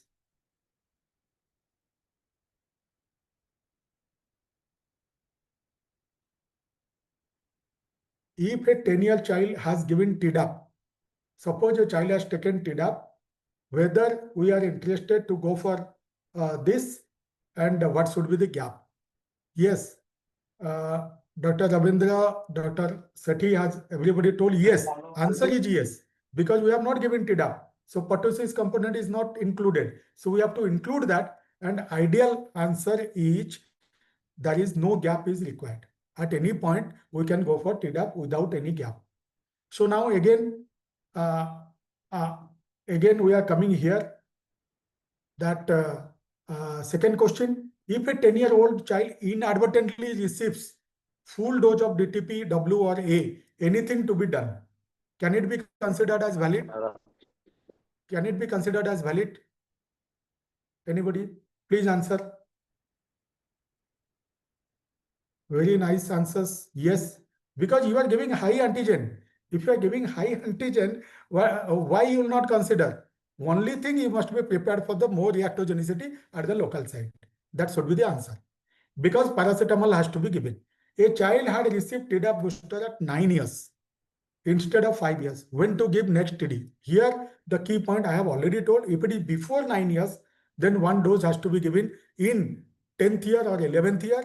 If it is given within after 9 years, 9 to 10, 9 years completion, then there is no need of Tdap vaccination. A completely unimmunized child comes at 11 years age. This also has been discussed. Which one will be the best? Or both are correct? Anyone please? Either A or B or both are correct. Which will be the best answer? Otherwise, the question will go to Supreme Court in exam. The answer will be best answer will be anyone. That means both are correct. But even if I mean TDAP, so there is no need, because the pertussis immunity goes down very fast. What will you prefer at 18 years of age? Again, TD or TDAP? It is oblique, TD or TDAP. Anyone can be given. But again, the message is that if the child has taken TD prior, here TDAP is the opportunity. If TDAP taken, then we can go with TD. So with this, let's go further. That further reading, whatever has been taken, all these vaccines, these are the references. And few more slides, as Dr. Sanjay has told, the debate, why should adolescents receive TCV vaccine? And typhoid vaccine is typhoid disease is a waterborne disease, and it causes more morbidity than the mortality. But good news is that Government of India and Family Welfare has keep this vaccine in the pipeline to be enrolled into the national immunization schedule. And minimum age is 6 months onwards. As of now, the WHO, CDC, and our IAP, as of now, everybody talk about the single dose and no booster. So again, in the lower age group, also just like I have shown that pertussis is common in the lower age group, the typhoid disease is common.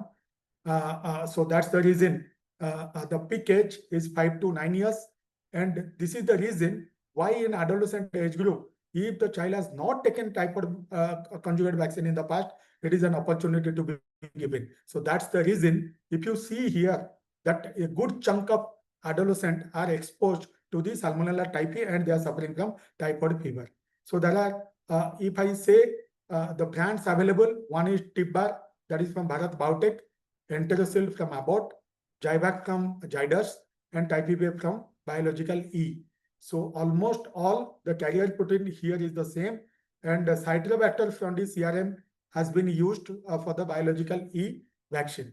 All the vaccines, they has to be given as a single dose. As they are conjugate vaccine, they are recommended beyond 6 months of age group. Why is a single dose of TCB recommended? And these are the diagram slides. I can say that if you see children 6 to 23 months, and there is 2 to 45-year age group data says that whenever we are giving a antigen, so the antibody which are reduced, and this neutralizing antibody, they may persist even 7 to 9 years post vaccination. So if you see here that single dose and booster dose, if it is the booster is given at least 1 year later or at the 4 to 6 years of age, but the protective antibody titer remains at much higher level. So that's why sometimes people say that even subclinical infection of the typhoid can boost the amount of pre-existing antibody. It is an inoculum-based disease, so that's why one dose will be sufficient. But however, in a high class or affluent society, those who are not having subclinical exposure, they may develop they may develop a disease with a single dose. But as of now, no recommendation of the booster. So if you see this, the duration is like this, and everybody is talking about this India is known as a typhoid stan after Pakistan. Pakistan is the most endemic country for the typhoid as regard to world is considered, and all type of MDR typhoid, they are available in the Pakistan. And this type of drug resistant variety of Salmonella typhi, they do exist.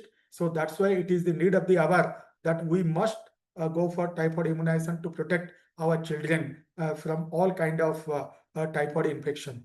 So this recent study, Bangladesh study, if you see pivotal trial, vaccine effectiveness 85% of typhoid in 24 months decreased to 50%, and vaccine effectiveness reduced to this. So this gives an idea that there will be a need of booster in the coming era. But as of now, the message is, even if many one of us, those who are present here or not present here, we are using 2 doses of typhoid, one at 6 months, another at in the 4 to 6 years, but still that is off label, we can say. But a time will come, there will be recommendation, then we can go with that recommendation. So vaccine effectiveness drop is a challenging with a single dose. So one has to think over what are the things to be done. So IAP as of now, they say it is a 6 month onwards and a single dose and an interval of that means typhoid and MMR is not needed. Who recommends the program? That is again single dose. The potential need of TCV booster dose is currently unclear, but as of now, single dose is the need of the hour. So now a couple of slides. Shall I complete with the Dr. Sanjay? Yeah. Complete, yes. Complete. So it is the subject of two persons in our IAP. One is Dr. Sanjay Marathi, his brainchild Ravis. Another is Anurag Agarwal. But still, them Sunil Agarwal is taking through so little slides. So let me take through. A group of adolescents, 17 to 19 years of age, are on trekking expedition to the Nepal. Now it is not a situation to go to Nepal, but still then in this scenario, what has to be done? After trekking for 5 days, a 17-year adolescent has a Cat3 exposure following a dog bite near village, and the closest basic medical facility is about 20 kilometers away. And what to do? The closest district hospital is 50 kilometers away. The message is that number one, any animal bite in the outside home premises are taken as animal bite. The first, if there is no injury, no abrasion, nothing is there, then it is considered as intact skin. It is considered as class 1 or category 1. If there is abrasion, no wound, I mean no blood, that is cat 2. If there is oozing of blood, even if single drop, that is regarded as a cat 3. Now first question, whatever may be the cat, washing of the wound under the tap water with soap or with detergent at least for 15 minutes can minimize the virus load in the local site to the tune of 15%. So that is the need of the hour. Everybody should not underestimate the power of washing the wound under the tap water at least for 15 minutes with soap and water, because this lipid membrane of the rabies virus will be killed, will be saponified because of the soap and because of the detergent. So that has to be kept in mind. What should be done immediately? Yes, already I told. And Asia countries like India, Thailand, Vietnam, and many sub-Saharan nations, even you're trekking to any part of the adjacent part of the India, that to Indonesia and South America, that is Brazil, Mexico, everywhere the rabies is there. The most common cause of rabies due to animal bite is by dog, and next to it is the cat. Now, rabies pre-exposure prophylaxis to travelers who should receive it, and travelers going to high-risk areas where rabies endemic, you say everywhere pan-India, the dogs are there. So I say the 28 states and the 7 union territories as of now, all are endemic for the animal bite and that to dog bite. And people who will be working with regularly handling animals, that means veterinary persons or children traveling to high-risk areas, they are more vulnerable. And every day you will be getting a news that a small child has been bitten and taken a mold by the dog in the street, and the child before reaching to the hospital died. It may not be due to rabies, but due to mutilating wound all over the body, and which might have led to the lot of bleed, and the child might have died. So pre-exposure prophylaxis, how you are going about. So let's have a need that there are two guidelines. One is your 2017 guideline, whatever is there. That means in the WHO. So that is saying about 2 doses, 0 and 7. But national CDC of Government of India, that is they tell till now about 3 doses, 0, 7, 21. Here one pointer is that any adolescent girl is demanding to go for a pet dog or a pet animal inside the house. It is always prudent not only protect the adolescent boy or a girl, but whole members of the family should be pre-exposure, getting pre-exposure prophylaxis. In office practice, yes, definitely we can be happy of 2, but national, that means CDC or Government of India guidelines, NCDC says about 3 doses. What is the benefit? The benefit is that in the next time, whenever there will be an exposure cat 2 or cat 3, that will be given as a re-exposure 0 and 3, and there will be no need of immunoglobulin. That is the benefit. So I suggest any adolescent boy or a girl staying in a family, or any family who is adopting an animal, a pet, then they should go for whole family members. All family members should go for pre-exposure prophylaxis. Interdermal, it is for the government sector, and we are not discussing for that. Re-exposure prophylaxis, now we remember, not the ID schedule, but IM schedule, it is 0 and 3. Always remember, within 3 months of completion of the complete series, there is no need of giving ARV, but after that, any exposure at any time, the 2 doses schedule 0 and 3 to be given. For an example, if a child has taken complete series of cat 2 bite in 2001 and he got a injury now in 2025, how many doses to be given? Or in cat 3 bite, whether immunoglobulin to be given or not. So I want answer in the chat box. So my question, 2001, cat 2 bite completed. So cat 2 bite completed means wound dressing was done at that point of time and ARV was given at that point of time in 2001, 5 doses, 0, 3, 7, 14, 28, 5 doses completed. And now in 2025, another dog, I mean it is the re-exposure. How you are going and it's a cat 3. So cat 3, number 1, wound toileting. Number 2, wound toileting. Number 2, ARV, that is re-exposure. And finally, there is no need of immunoglobulin. So everybody has answered the correct answer. So we'll be going with that correct answer. Re-exposure does not need of immunoglobulin, only 2 doses, that to 0.3. So that is the beauty of re-exposure, having re-exposure in the long run. So again, a couple of slides are there. Re-exposure, immediately vaccination is not immediate vaccination, not every complete PEP is given within 3 months because the antibody level is very, very good. So immunoglobulin is not needed. So this is the last slide. And I have taken up Dr. Chetan's slides, who prepared all those slides. I am the spokesperson for him, but the credit goes to Dr. Chetan. He's busy in Dandiya and celebrating Navratra in Gujarat. So I am ending here, and over to again Dr. Sanjay. Thank you, Sunil, for accepting our request at the 11th hour and covering 3 important topics again. Excellent talk on all these 3 topics. Sir, Kashi sir, your comments on these 3? Neil, very well covered. Surendranath sir? So Sunil is like Abhishek Sharma.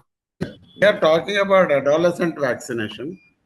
So we need not talk about the typhoid booster, I think. So we can talk only 1 dose is required for the adolescents. Right now, whatever evidence is showing that less than 2 years children only may require a booster at 5 years. I think no such recommendation has come like that. No, not recommendation. Only the one. Let us not talk about the booster slides at all. There is no need, I think. One question to both Kashi sir and Surendranath sir and Dr. Sanjay. Sir, suppose a child has got one typhoid vaccine TCV in his childhood before 5 years. Now he is entering into the adolescent. So adolescent. Now question comes, we have not highlighted booster and he is happy with one booster. We are happy with one booster. At that point of time, whether to go for one, because it is an opportunity, and he is going to UK now. So, or you can say he's going to Middle East or any. Sunil, you didn't understand my point. Right. The Bharat Biotech study, which has shown 7 years study slides, we will remove them. I think there is no need of explaining them. Okay. No, they have come up with 9-year study as well thereafter. 9 years, the same thing. The antibody titer is much higher than the protective level. So they claim, but only that the newer study, that Bangladesh or whatever so they that's have. That's why what I'm suggesting is that old study we will remove it off. Why to give a controversial statement? So you mean to say, let us talk about 1 dose, that's final. Because it is recommended by IAP and WHO and ACIP, everybody tells about 1 dose, no booster. So that means if an adolescent boy or girl not taken before, 1 dose is good enough. So Bharat's slides, 2 slides, I think we can remove them. Very okay. Because none of the other vaccines have we discussed the studies or anything. Correct. Right. Okay. Sunil, only one suggestion in the last slide on the rabies. The person who has received in last 3 months, the last line says immediate vaccination is not required. What we should say, no vaccination is required. That is the only change which I can say. Actually, when I told no, then I clarified myself. Because we have written immediate vaccination. That means it is required after some time. But we can say that no vaccination is required. No vaccination is required within 3 months. We will make the change. We'll make the change. Or else we can start within 3 months. no vaccination is needed. No vaccination. So So that will be better. that will make the changes in the final Right, model. right.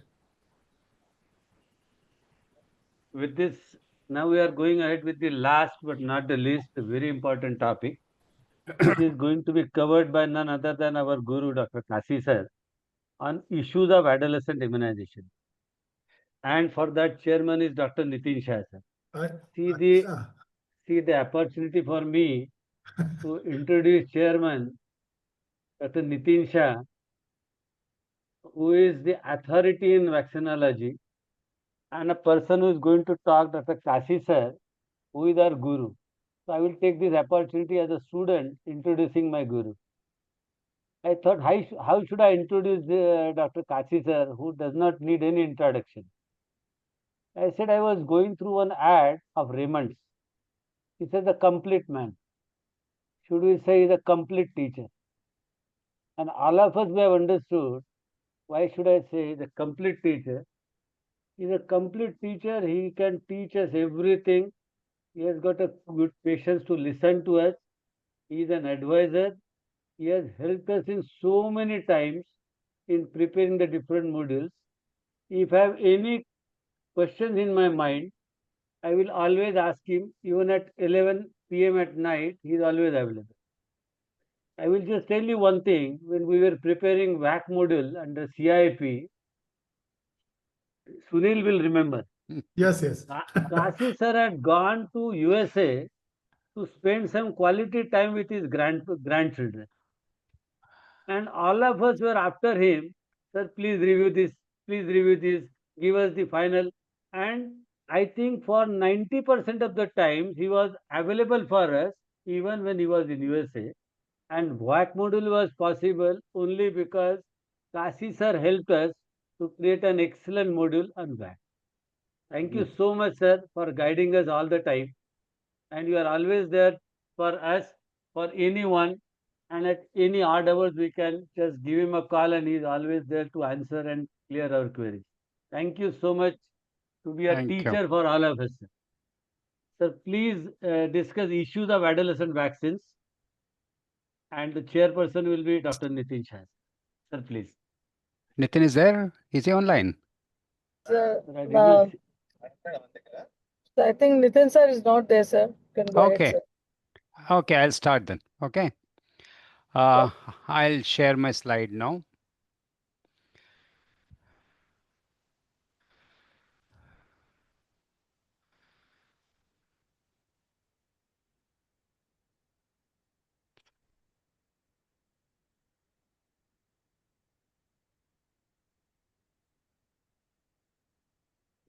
Okay, thank you, Sanjay, for that very generous introduction.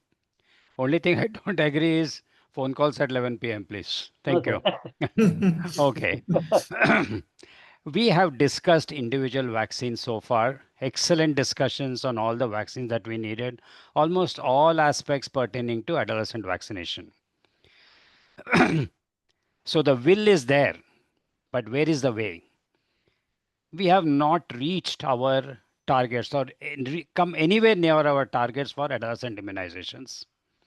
Causes are many. So today I will discuss some causes which are specific for adolescents. We are not going to talk about prioritization or other things, but specifically adolescent specific issues, why adolescent vaccination has not, become as popular as the under 5 vaccination. Right.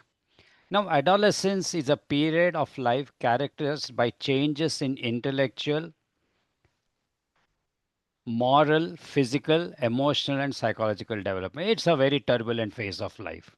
And all this can have a considerable impact on the decision making process, including acceptance of vaccination.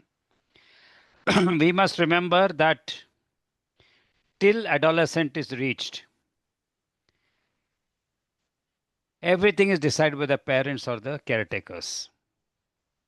But now, because the more complex process involving adolescents, their thoughts, their opinions, what is the relationship with the parents, friends, the physician, the pediatrician, what information do they get from the peers, from the mass media, which is now so accessible to all adolescents, all these play a role in acceptance of any preventive medical measures as far as an adolescent is concerned.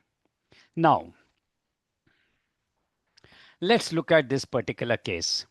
This is a 14-year-old girl brought to you for a viral fever. On review of her past records, you notice that no vaccines were administered after the age of 5 years. And in this period of 9 years, she was seen not less than a dozen times by her family physician and at least twice by a pediatrician for emergency care because she had some wheezing episodes. When you talk to the mother, she says, I don't know. I don't think, no one told me that there are vaccines to be taken, that she's due for any vaccines. So, what are the lessons you have learned from this? It's a very, very common situation. Okay. First, this is a missed opportunity for immunization. Lack of knowledge in caregivers about vaccines. Adolescent healthcare encounters are often illness driven rather than preventive. An adolescent rarely walks into your clinic asking for a Tdap or a flu vaccine or a HPV vaccine. It's always illness driven, and during an illness driven, the focus is on treating him and sending him out. Many of the pediatricians or healthcare professionals are a little reluctant about vaccinating during illnesses, even if they are minor. 100 degrees fever, oh, I don't want to vaccinate. Moreover, vaccination clinics, when kept separate from general clinics, the hours may not be convenient, there may be long wait times, transportation difficulties, cost barriers, and finally, adolescent specific issues, which I just enumerated in the previous slide. Of all these, I think missed opportunities for immunization is something that deserves a special attention, and I'm going to deal briefly about this particular thing.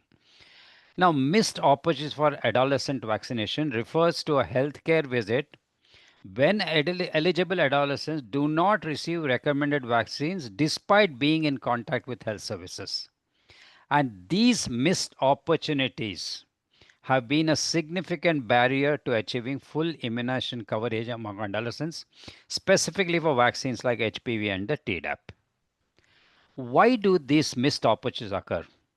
Failure of health providers to screen patients for eligibility. He comes for an illness, you treat the illness and send out. You never take an extra minute to find out what is his vaccination status. Providers and parents feel he is ill, he cannot take a vaccine. He has to be absolutely healthy to take a vaccine. Many of the hospitals have watertight compartments for curative and preventive services. There is no bridge between them. Accessibility, interconnection between the two is almost non-existent. Record keeping is bad. And finally, the issue of parental, community, religious resistance to immunization is becoming a little more common in even our country. How do you deal with missed opportunities? The healthcare giver, the pediatrician, the family physician should be educated about adolescent vaccinations. They should be reminders sent to adolescents that, hey, you are due for this vaccine. You have to come within this particular date. Come here, come at this time. This will be the cost of the vaccine. Take it and go. There should be a strong provider recommendation. I think that a lot of work has been done both for HPV and COVID vaccines. And what they have found is that the single most factor responsible for a successful uptake of the vaccine is how strong is the provider recommendation. The provider or the healthcare personnel or the pediatrician or the family physician should not say, why don't you consider taking HPV vaccine? The word should be, you are due for a HPV vaccine, you can take it today. Let's give it off. After all, now money in the pocket is not important. Google Pay is always there. Improving immunization workflow, make it more accessible, more easy. Remove all logistic barriers regarding timing, logistics, compartmentalization. Everything should be addressed so that these barriers are removed. And finally, patient education and empowerment. I think these are factors which will go a long way in reducing missed opportunities to a great extent. Now, we know that children are taken to facilities, maybe a PHC, maybe a clinic, maybe a hospital, district hospital or a private hospital for vaccines. It's the standard. Okay. But for an adolescent, it's slightly different. As I said, adolescent rarely goes to a facility. So facility based is one possible place where adolescent vaccines can be delivered, but uptake may not be very high. School based is something that is very, very important and a very, very, you know, method which a very high uptake and success rate as far as adolescent vaccination is concerned. And third is the community based, where you have camps where to give adolescent vaccines. Let's deal a little with school based program, because as far as I know, the HPV vaccine is going to be a school based vaccine program now when it is introduced in our country.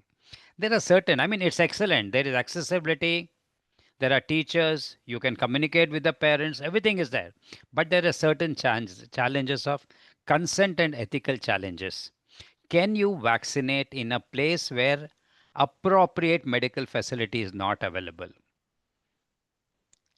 Privacy and anxiety concerns.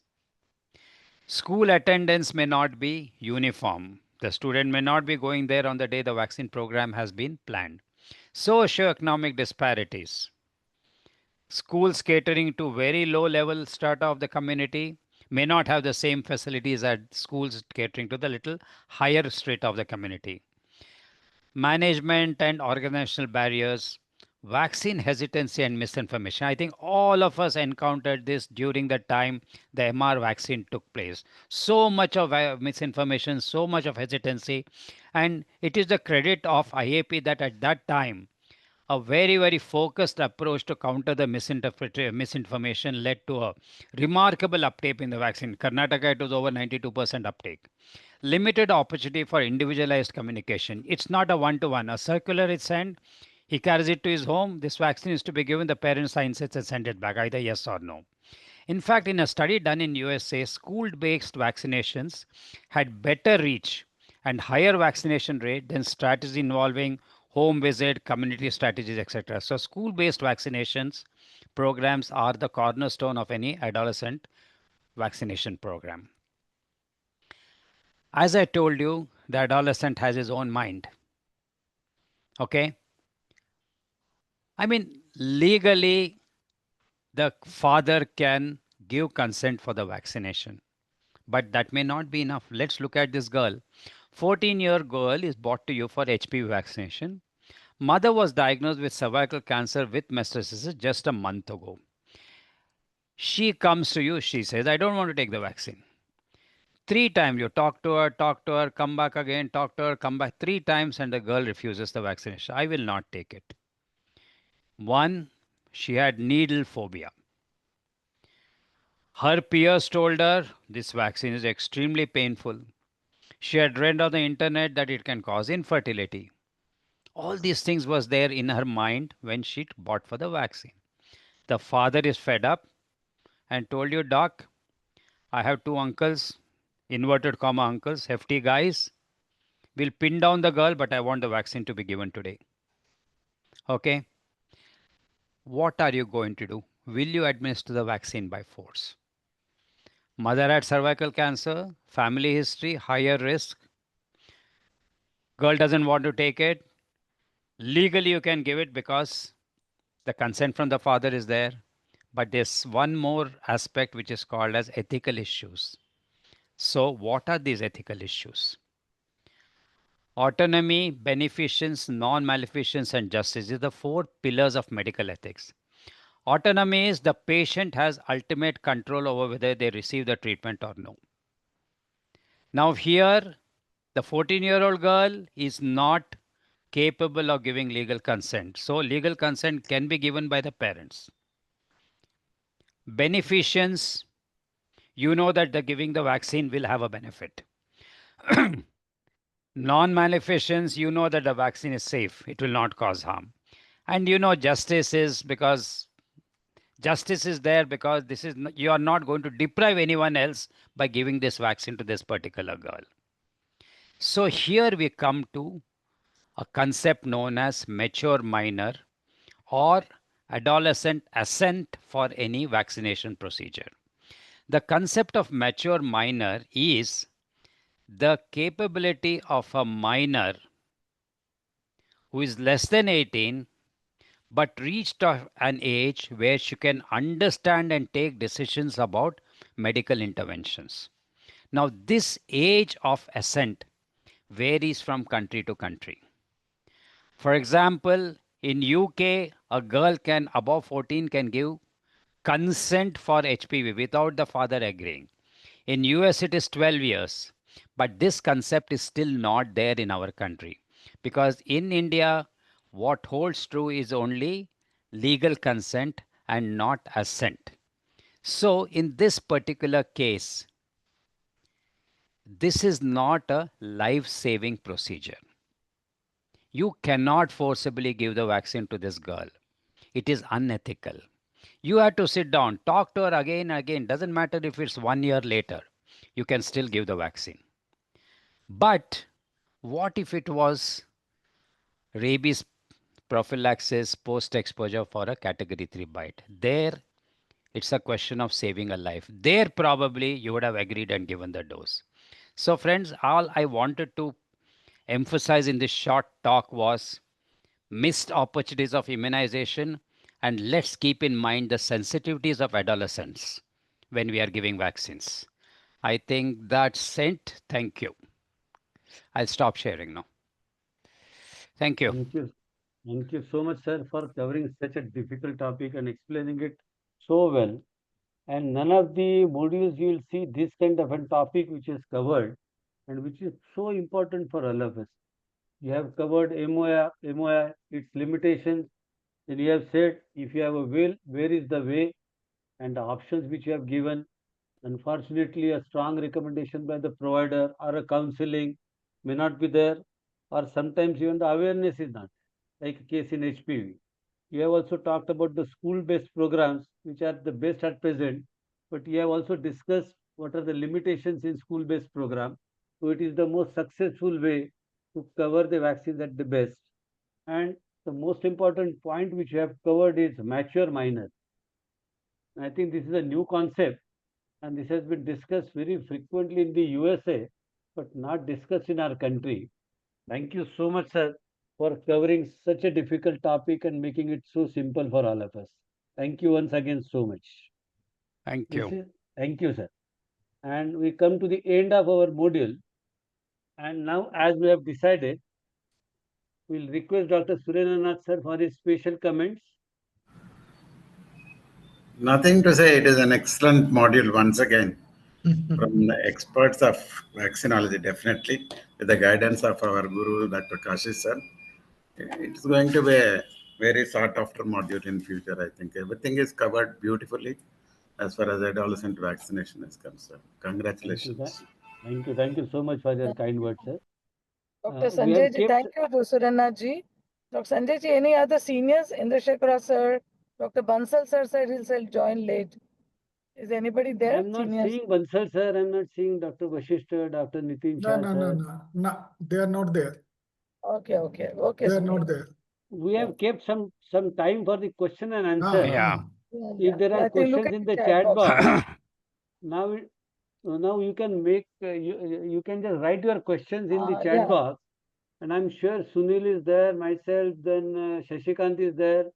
I think Dr. Sumita Naik ma'am has gone because she had some other function. But above all, we have Dr. Kasi sir also. Kasi sir is there, yes. So all the participants kindly put your questions. I think they are of any doubts you have. Only the answers there. I think there is some questions about the availability of cholera vaccine. Shancol is not available for retail use now. It's only available in government supplies and WHO UNICEF supplies. Next vaccine called Hilcol, which is by Bharat Biotech, has been already licensed, but everything is going to the WHO UNICEF requirements. Again, it's not available for retail use. So I think if there's a cholera outbreak, it is the public health authorities who have to vaccinate. I think that was about cholera. Somebody has asked when we are not supposed to give the yellow fever vaccine, then why to discuss in our module? I said this is basically about the awareness. Many of us will be interested in going in the countries where yellow fever is endemic, or sometimes when your patients can ask you, so you can guide them where the yellow fever vaccination is available, which are the centers, what are the precautions to be taken for the yellow fever vaccines. This is some kind of an information given to all the doctors, and ultimately the patients are coming to you for the guidance. So we must know about the yellow fever vaccine and for our own advantage. If I am going to Kenya, I must know what are the vaccine I should take. And good part is yellow fever vaccines initially was supposed to be giving protection for 10 years only. Now it is going to give you a lifetime protection. So this is the advantage. Sanjay, there's one question for you. Yeah. What about HPV vaccine in someone who is already infected with HPV? This is a question that has been asked. Yes. Good question. Because see, we are covering with different serotypes. The person might be having exposed with one serotype of the HPV. Still, if I give the vaccination, the individual will be protected against the other serotypes. The HPV vaccine will never ever will be useful in curing this HPV infection which that person has got. So as a treatment, HPV vaccine should never be given. But HPV vaccine in this individual will protect the individual against the other serotypes for which he or she has not been exposed. So still it should be given. In fact, there has been a meta-analysis done about what is the protection against subsequent infection following a natural infection with HPV. In women, the protection is only 30 to 35%. Males, there is absolutely no protection following one natural infection. And that's the reason why even in those who are infected, HPV vaccine is necessary, not only for the strains that she's not infected it, but even for the strain that she has been infected with. So, and that's the reason why even if you're vaccinating for any reason a sexually active woman, there is absolutely no recommendation for doing any HPV screening for them before the vaccination. In the boys, 20% seroconversion, and in Yes. the girls, about 30 to 50%. Still very poor in the boys. That is a question. In the interim budget, the HPV vaccine was announced in this year. Why is it halted? So yesterday only our Odisha government has got a news from central government that they are going to roll this HPV vaccine in the school health program, as rightly said by Kasi sir, from the age group of 9 to 14 years, girls only, on 1st April, on 1st April, 1st April of 2026. So this message has come to our government from the central government. So that was the news yesterday. The Director of Health and Family Welfare of Odisha told. So this much knowledge I have. And there is a question: can multiple doses of chickenpox vaccine can lead to optic neuritis and or something was there? Vision impairment. Vision impairment. So we do not give multiple doses. We give 2 doses, and so there are 2 doses, sir. Nobody gives very more than safe. that, and 2 doses are within. I mean, less than 13 years we are giving 12 weeks apart, and above 13 years we are giving 4 to 8 weeks apart. So nothing wrong, and no side effect like this we have encountered. So whatever he has written, that may be a possibility in true case of varicella, post varicella encephalopathy or ADEM or NMO spectrum disorder can have optic neuritis or vision impairment. That is post varicella disease, but not post varicella vaccine. So this much I know, sir.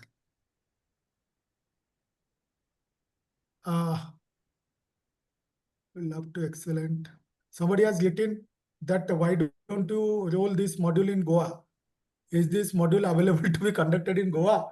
Would love to host it. This is ask Hima Bindu madam for that.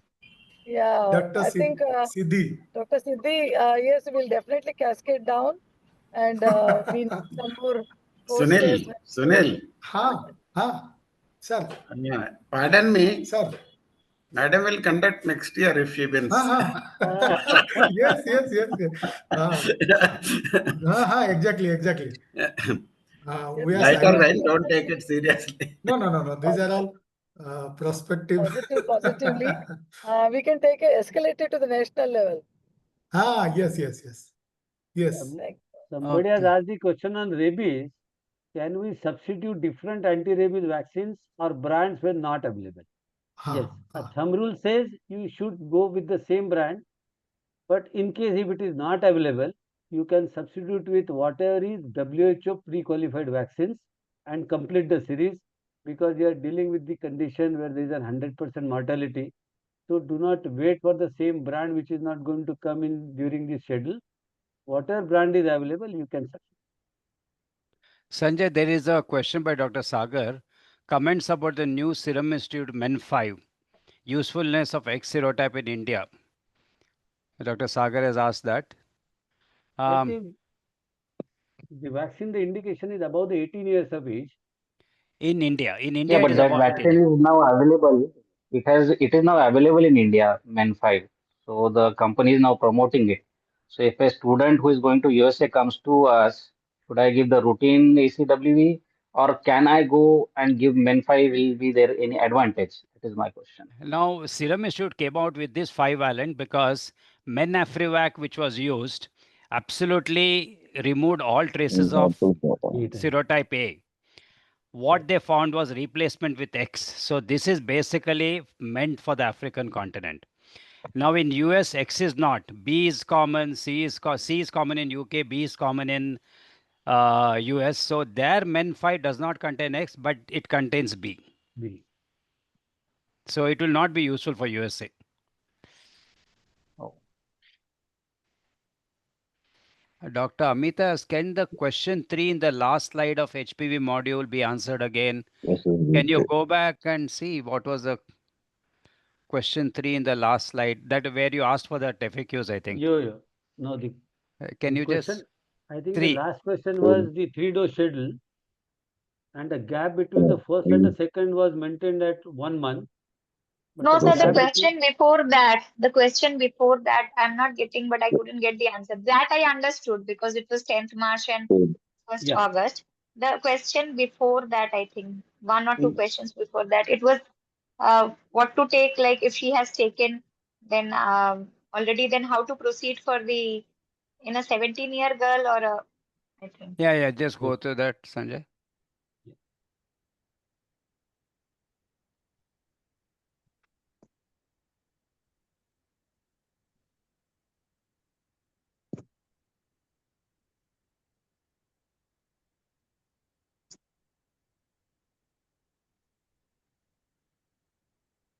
No, it's the Yeah. Yes, This one or yes. the previous one? This one. 10-year girl. A 10-year girl received the first dose of HPV vaccine on 10th of October and the second dose on 6th of February. Is the second dose valid? The question is the duration between the 2 doses must be minimum 5 months. 5 months, yeah. Yeah. And though we say the schedule is 0 and 6, the minimum time which is allowed is 5 months between the 2 doses. So if you see November, December, January, February, only 4 months. So the second dose is invalid. So when you will give this vaccine, give the vaccine ensuring that the gap between the first dose and the last dose is of minimum 5 months. And the early second dose and the last dose is at least 12 weeks. Both should be satisfied, whichever comes later. Sir, it is 2-dose schedule. Yeah, 2-dose schedule, yes. Yeah. So only 5 months gap has to be made. So that means the next dose will, because we have given 1 dose, so next dose will be given after 5 months. 5 months. Yeah. Yes, sir. Thank you, sir. There is a question, what about efficacy of live attenuated hepatitis A and live JE vaccine? So live attenuated hepatitis A, number 1, it is single dose, and number 2, its efficacy is around 91%.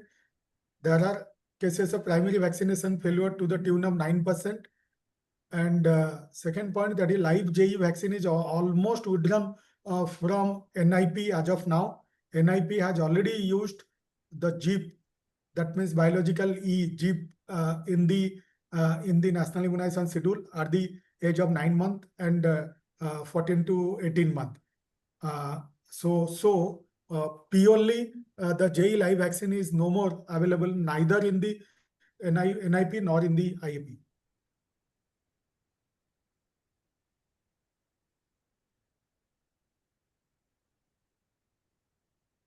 Do not It is see a good any. question. Kasi sir, oral polio can be given to adolescent. Why not? If there's a need, if that adolescent is Yeah, traveling to Saudi Arabia, he has to Yes, take one yes. oral polio. even Absolutely an no adult harm. can be good. Yeah. No harm. Only during travel. So Yeah. any age is not a bar. 2 drops of oral polio before travel, or 1 dose of single dose of IPV mono if it is available.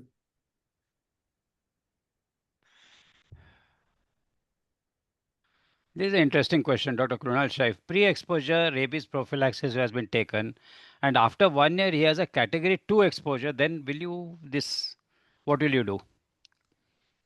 He has received 3 pre-exposure days. prophylaxis. So And it after is a 1 year, only re-exposure. 2 doses. So 2 doses. Re-exposure. No immunoglobulin. So the recommendation for re-exposure does not say it is only for category 3. Wherever there is a need for vaccine at any stage, even category 2, you will follow the re-exposure prophylaxis here. Right, sir. Right, sir.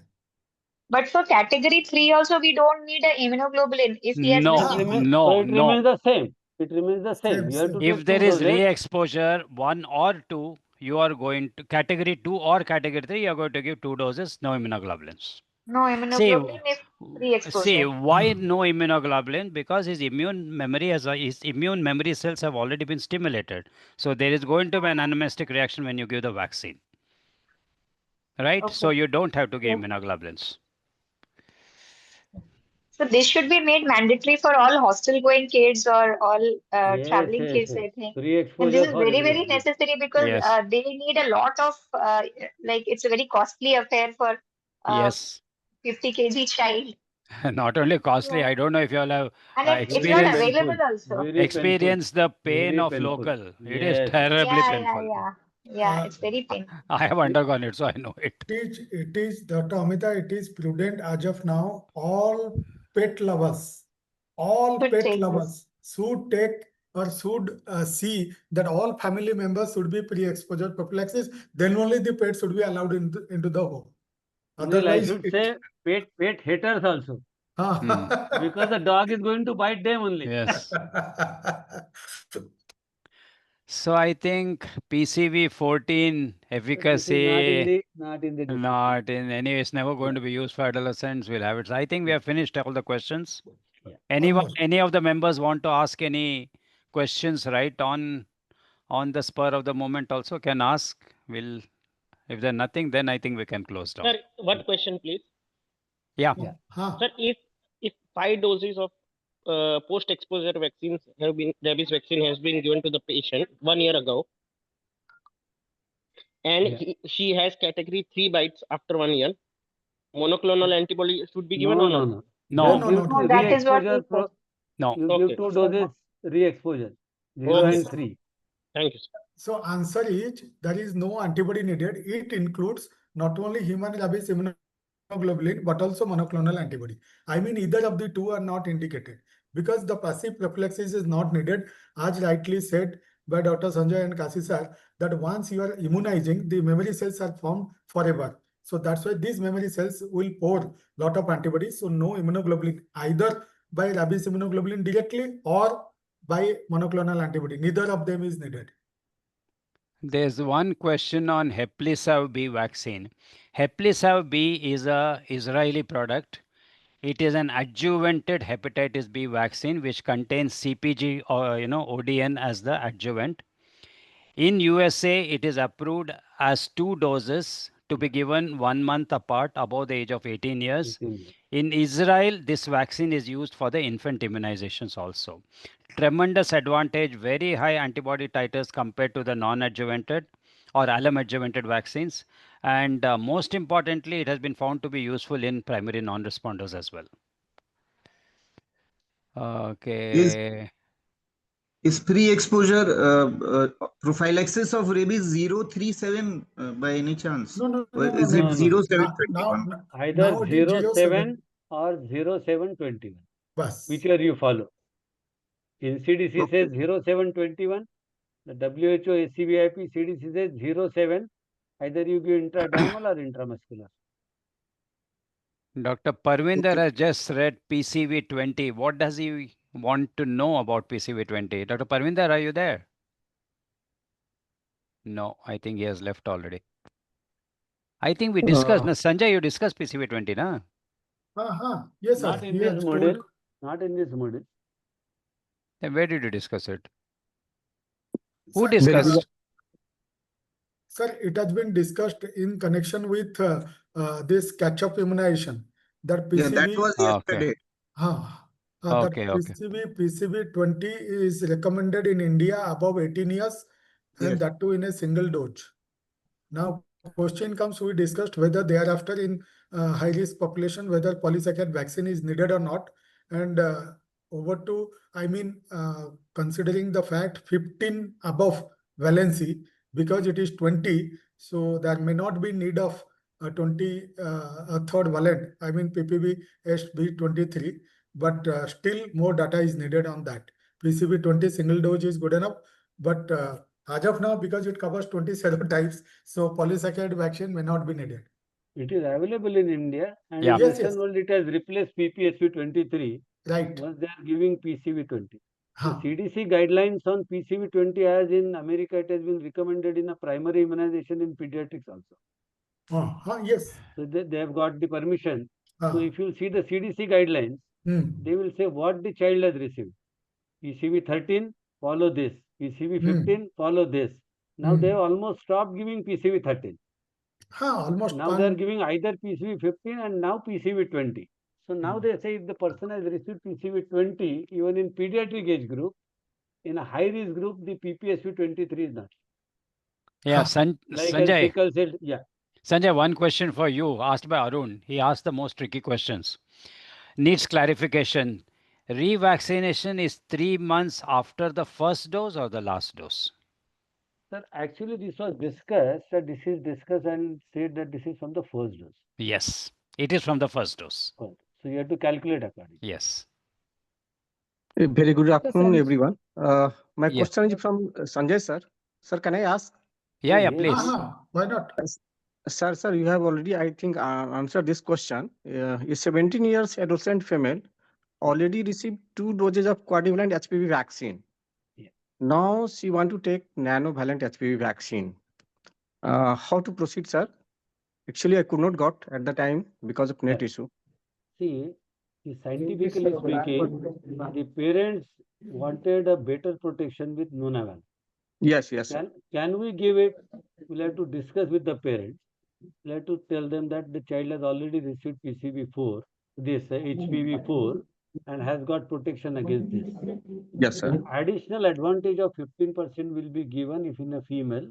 The Yes, sir. incremental advantage in a boy may be 5 to 7% of changing this brand. Can we give it? Yes, we can give it. We have to give it as per the age of the patient and schedule you have to follow. Secondly, whatever studies are available, all the studies are available after 1 year of the last dose of whatever vaccine the child has received, like here PCV, the HPV4. So you can restart the schedule, restart the vaccination with nonavalent 1 year after the last dose of PCV4 which she has received. There is no harm. Scientifically speaking, you can give. There is no harm in giving rescheduling. So we'll have to give 3 doses of HPV, nanovalent HPV? Yes. Thank you, sir. Thank you. I got the point. Thank you. Dr. Sanjay, we have Dr. Chetan Trivedi, our secretary of the ID chapter, and he was part of us, and he couldn't join because of the festival. I think he was occupied with his family. Dr. Chetan, you would like to speak? Chetan, your comments on this model? Yeah. Very sorry. That was totally my We loss. missed you. We missed you in this. We missed you, model. Dr. Chetan. Yesterday afternoon I was available. In evening there was Narvati festival. And today I was traveling to some temple. So 2 to 5 hours in the temple. So phone was outside in the car. So I missed the whole session. It was my loss. Because you know that all the gauge of vaccinology is there. It's totally my loss. I'm very sorry, but Chetan, we missed you. We missed you. Dr. Chetan, we need the support of your chapter also to roll out this module along with the AHA. Yeah, absolutely, ma'am. Absolutely. When the Dr. Kasi sir and Dr. Sanjay and Sunil and everyone is at helms of affair, there should be no issue whatsoever as far as science is concerned. I can see Dr. Surendranath also. Thank you. Yeah. Thank Thank you. you, Dr. Thank you, Chetan. Yeah, thank you. If there are Okay. no more questions, thank Uh, you so much. Sir, Okay, I have one more yeah. question. Can I ask? Yeah. Yes, Oh, yes. yes. Actually, what happens, sir, frequently in day-to-day practice, most of patient after 9 months of age used to come in OPD and says, no, no, no, no, I don't want to go in government setup. Please give all the vaccines. But what happens in private setting, IPV vaccine given in is different from what is given in government setting. So should I give the second dose of IPV vaccine after 1 year of age, or should patient send the patient to the government setting for the second dose of IPV vaccine if the patient has already received first dose of IPV vaccine in the government setting? The child, you will say 9 months old or what? What is the age of the 1 year child? plus, 1 year plus, sir. So the child must have received 3 doses of fractional doses in the government setup. That is more than enough in protecting that individual. He has already received 3 doses, 6, 14 and 9 months. Yes, And yes, then already 9 months received. is a booster. Yes, thereafter they don't receive any IPV booster doses in government setting, but they want to receive the IPV. No, sorry. I was wrong. Actually, I was asking about JE vaccine. At the age of 9 months, patient receives a JE vaccine, and the strain of JE vaccine given in the government setting is different from what we give in the OPD setting. Madam The has strain is already said interchangeability of the brand is available, the data is available. So if you want to give 2 doses, you can give 1 more dose and finish it. So we'll have to do the 2 doses of the No, if the child has received 1, then you will have to give 1 more. one Dr. more. Lalan, Dr. Sir, Lalan, I got, sir. Good afternoon, So, sir. Dr. Sanjay, the Yeah. confusion is because in private sector it is recommended more than 1 year, 2 dose at interval of 1 month. Yes, Now sir. in Yes, sir. government he has received only 1 dose at 9 months. Now he's Yes. coming after 1 year of age. Whether to consider that 9 months dose even in the private sector valid or not. So yes, we have to consider valid and give one more dose. Yes. Chetan, even in a government setup, they are giving the same vaccine now. Same The live vaccine. vaccine Correct. is not available. Right. So Right. either GIV or Genvec. Whatever. Whatever is available. Whatever. So Okay, Lalan, sir. got your answer? Got your Yes, answer? yes, yes, sir. Got, So sir. Got, sir. that vaccine, whatever has taken in the NIP, has to be counted as the one Yes. dose, and the rest doses you have to give as the second and final dose. I will Like just, one clarification point on this. See, the vaccine schedule is 2 doses at 4 weeks apart. Yes, sir. But in the NIP, remember, whatever vaccine you introduce has to be piggybacked on an existing schedule. You cannot create a new slot. So if you give at 9 months, you cannot then create a slot at 10 months. Logistically impossible.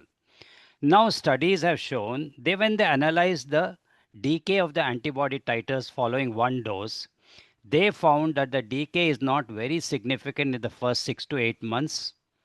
So postponing the second dose to 6 months later does not make much of a difference in the ultimate antibody titers. That is why the government has adopted at 9 months and again at 18 to 24 months. Whereas in private practice, since you can call them when you want to call them, you give it 1 month apart. Both the schedules are good and almost equivalent.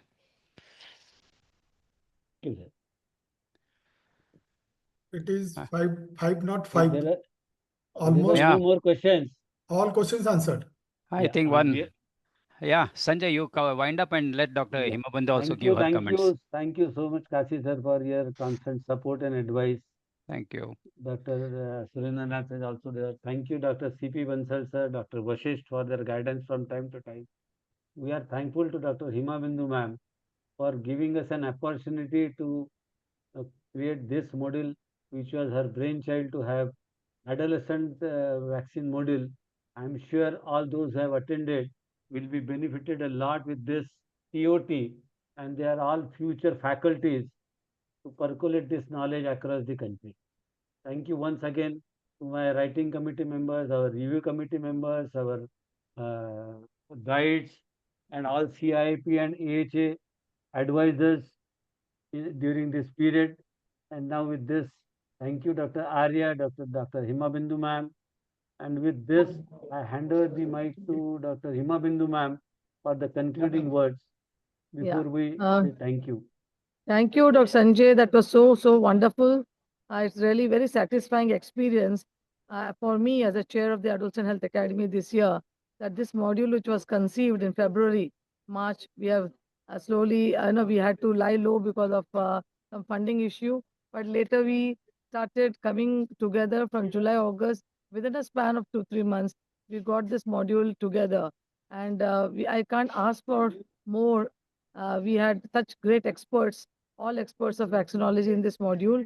I'm so thankful to Dr. Kasi sir, especially who has taken extra efforts in seeing that the topics are identified, and then they are slide to slide as reviewed. And apart from, of course, myself and Dr. C.P. Bansal sir and Dr. Sanjay himself, who was coordinating so much between all the writing committee members, and Dr. Ganesh Kulkarni, a special gratitude to you, Dr. Ganesh, for putting this in a very nice formatting way, formatting the slides and giving the pre-test, post-test. I think all the writing committee members have contributed to the questions, and we have tried to do this in a virtually. Though there's a festival season, but we still got good committed attendance from all parts of the country. About 62 of them have attended, and those who have cleared both the pre-test, the post-test, and all the sessions will be given the certificate. But I think I'll discuss with Dr. Kasi sir and Bansal sir. Shall we wait for a review meeting in November, sir? And then we can give the certificate, and we can plan for the further cascading. We want to, a few companies are coming forward. So once we are getting, that confirmation, so we'll be planning the cascading of the program. I will do either physically or virtually. Definitely, this program will go to every corner of the country, and the slides will be available for the TOTs, and they can conduct in their state branches or city branches. But the guidelines will be given by AHA. The time, duration, or how many faculties are required, like any other action plan. And this will be rolled out under the guidance of our vaccine experts. And I really thank that each one of them has spared their valuable time. And we are very much huge gratitude to each one of you. Though it was a festival season, still you could come and present this your PPTs or your sessions you have conducted yesterday and today. And thank you once again. A happy Navaratri to all of you, and hope Ma Durga blesses us with her, blessings, and make us more strong and strong. And our children, we need to protect them. Our adolescents, we need to protect them. We need to empower them, parents and adolescents. And we at AHA look forward for your further involvement as we cascade down the program throughout the country. Thank you, one and all. Thank you. Thank you. All the participants, kindly be in the group, and as we plan the further programs, please do not leave the group, and please do finish the post test. Thank you. Thank you, ma'am. Thank you, everybody. For this great Thank you, opportunity. sir. Thank my you, friends. Thank Kasi you. sir. Thank Thank you, you. Dr. Sanjay. Thank you, Thank everybody. you all. Sir. Thank you all. Thank you. Thank Thank you. you, sir. Thank you. Madam.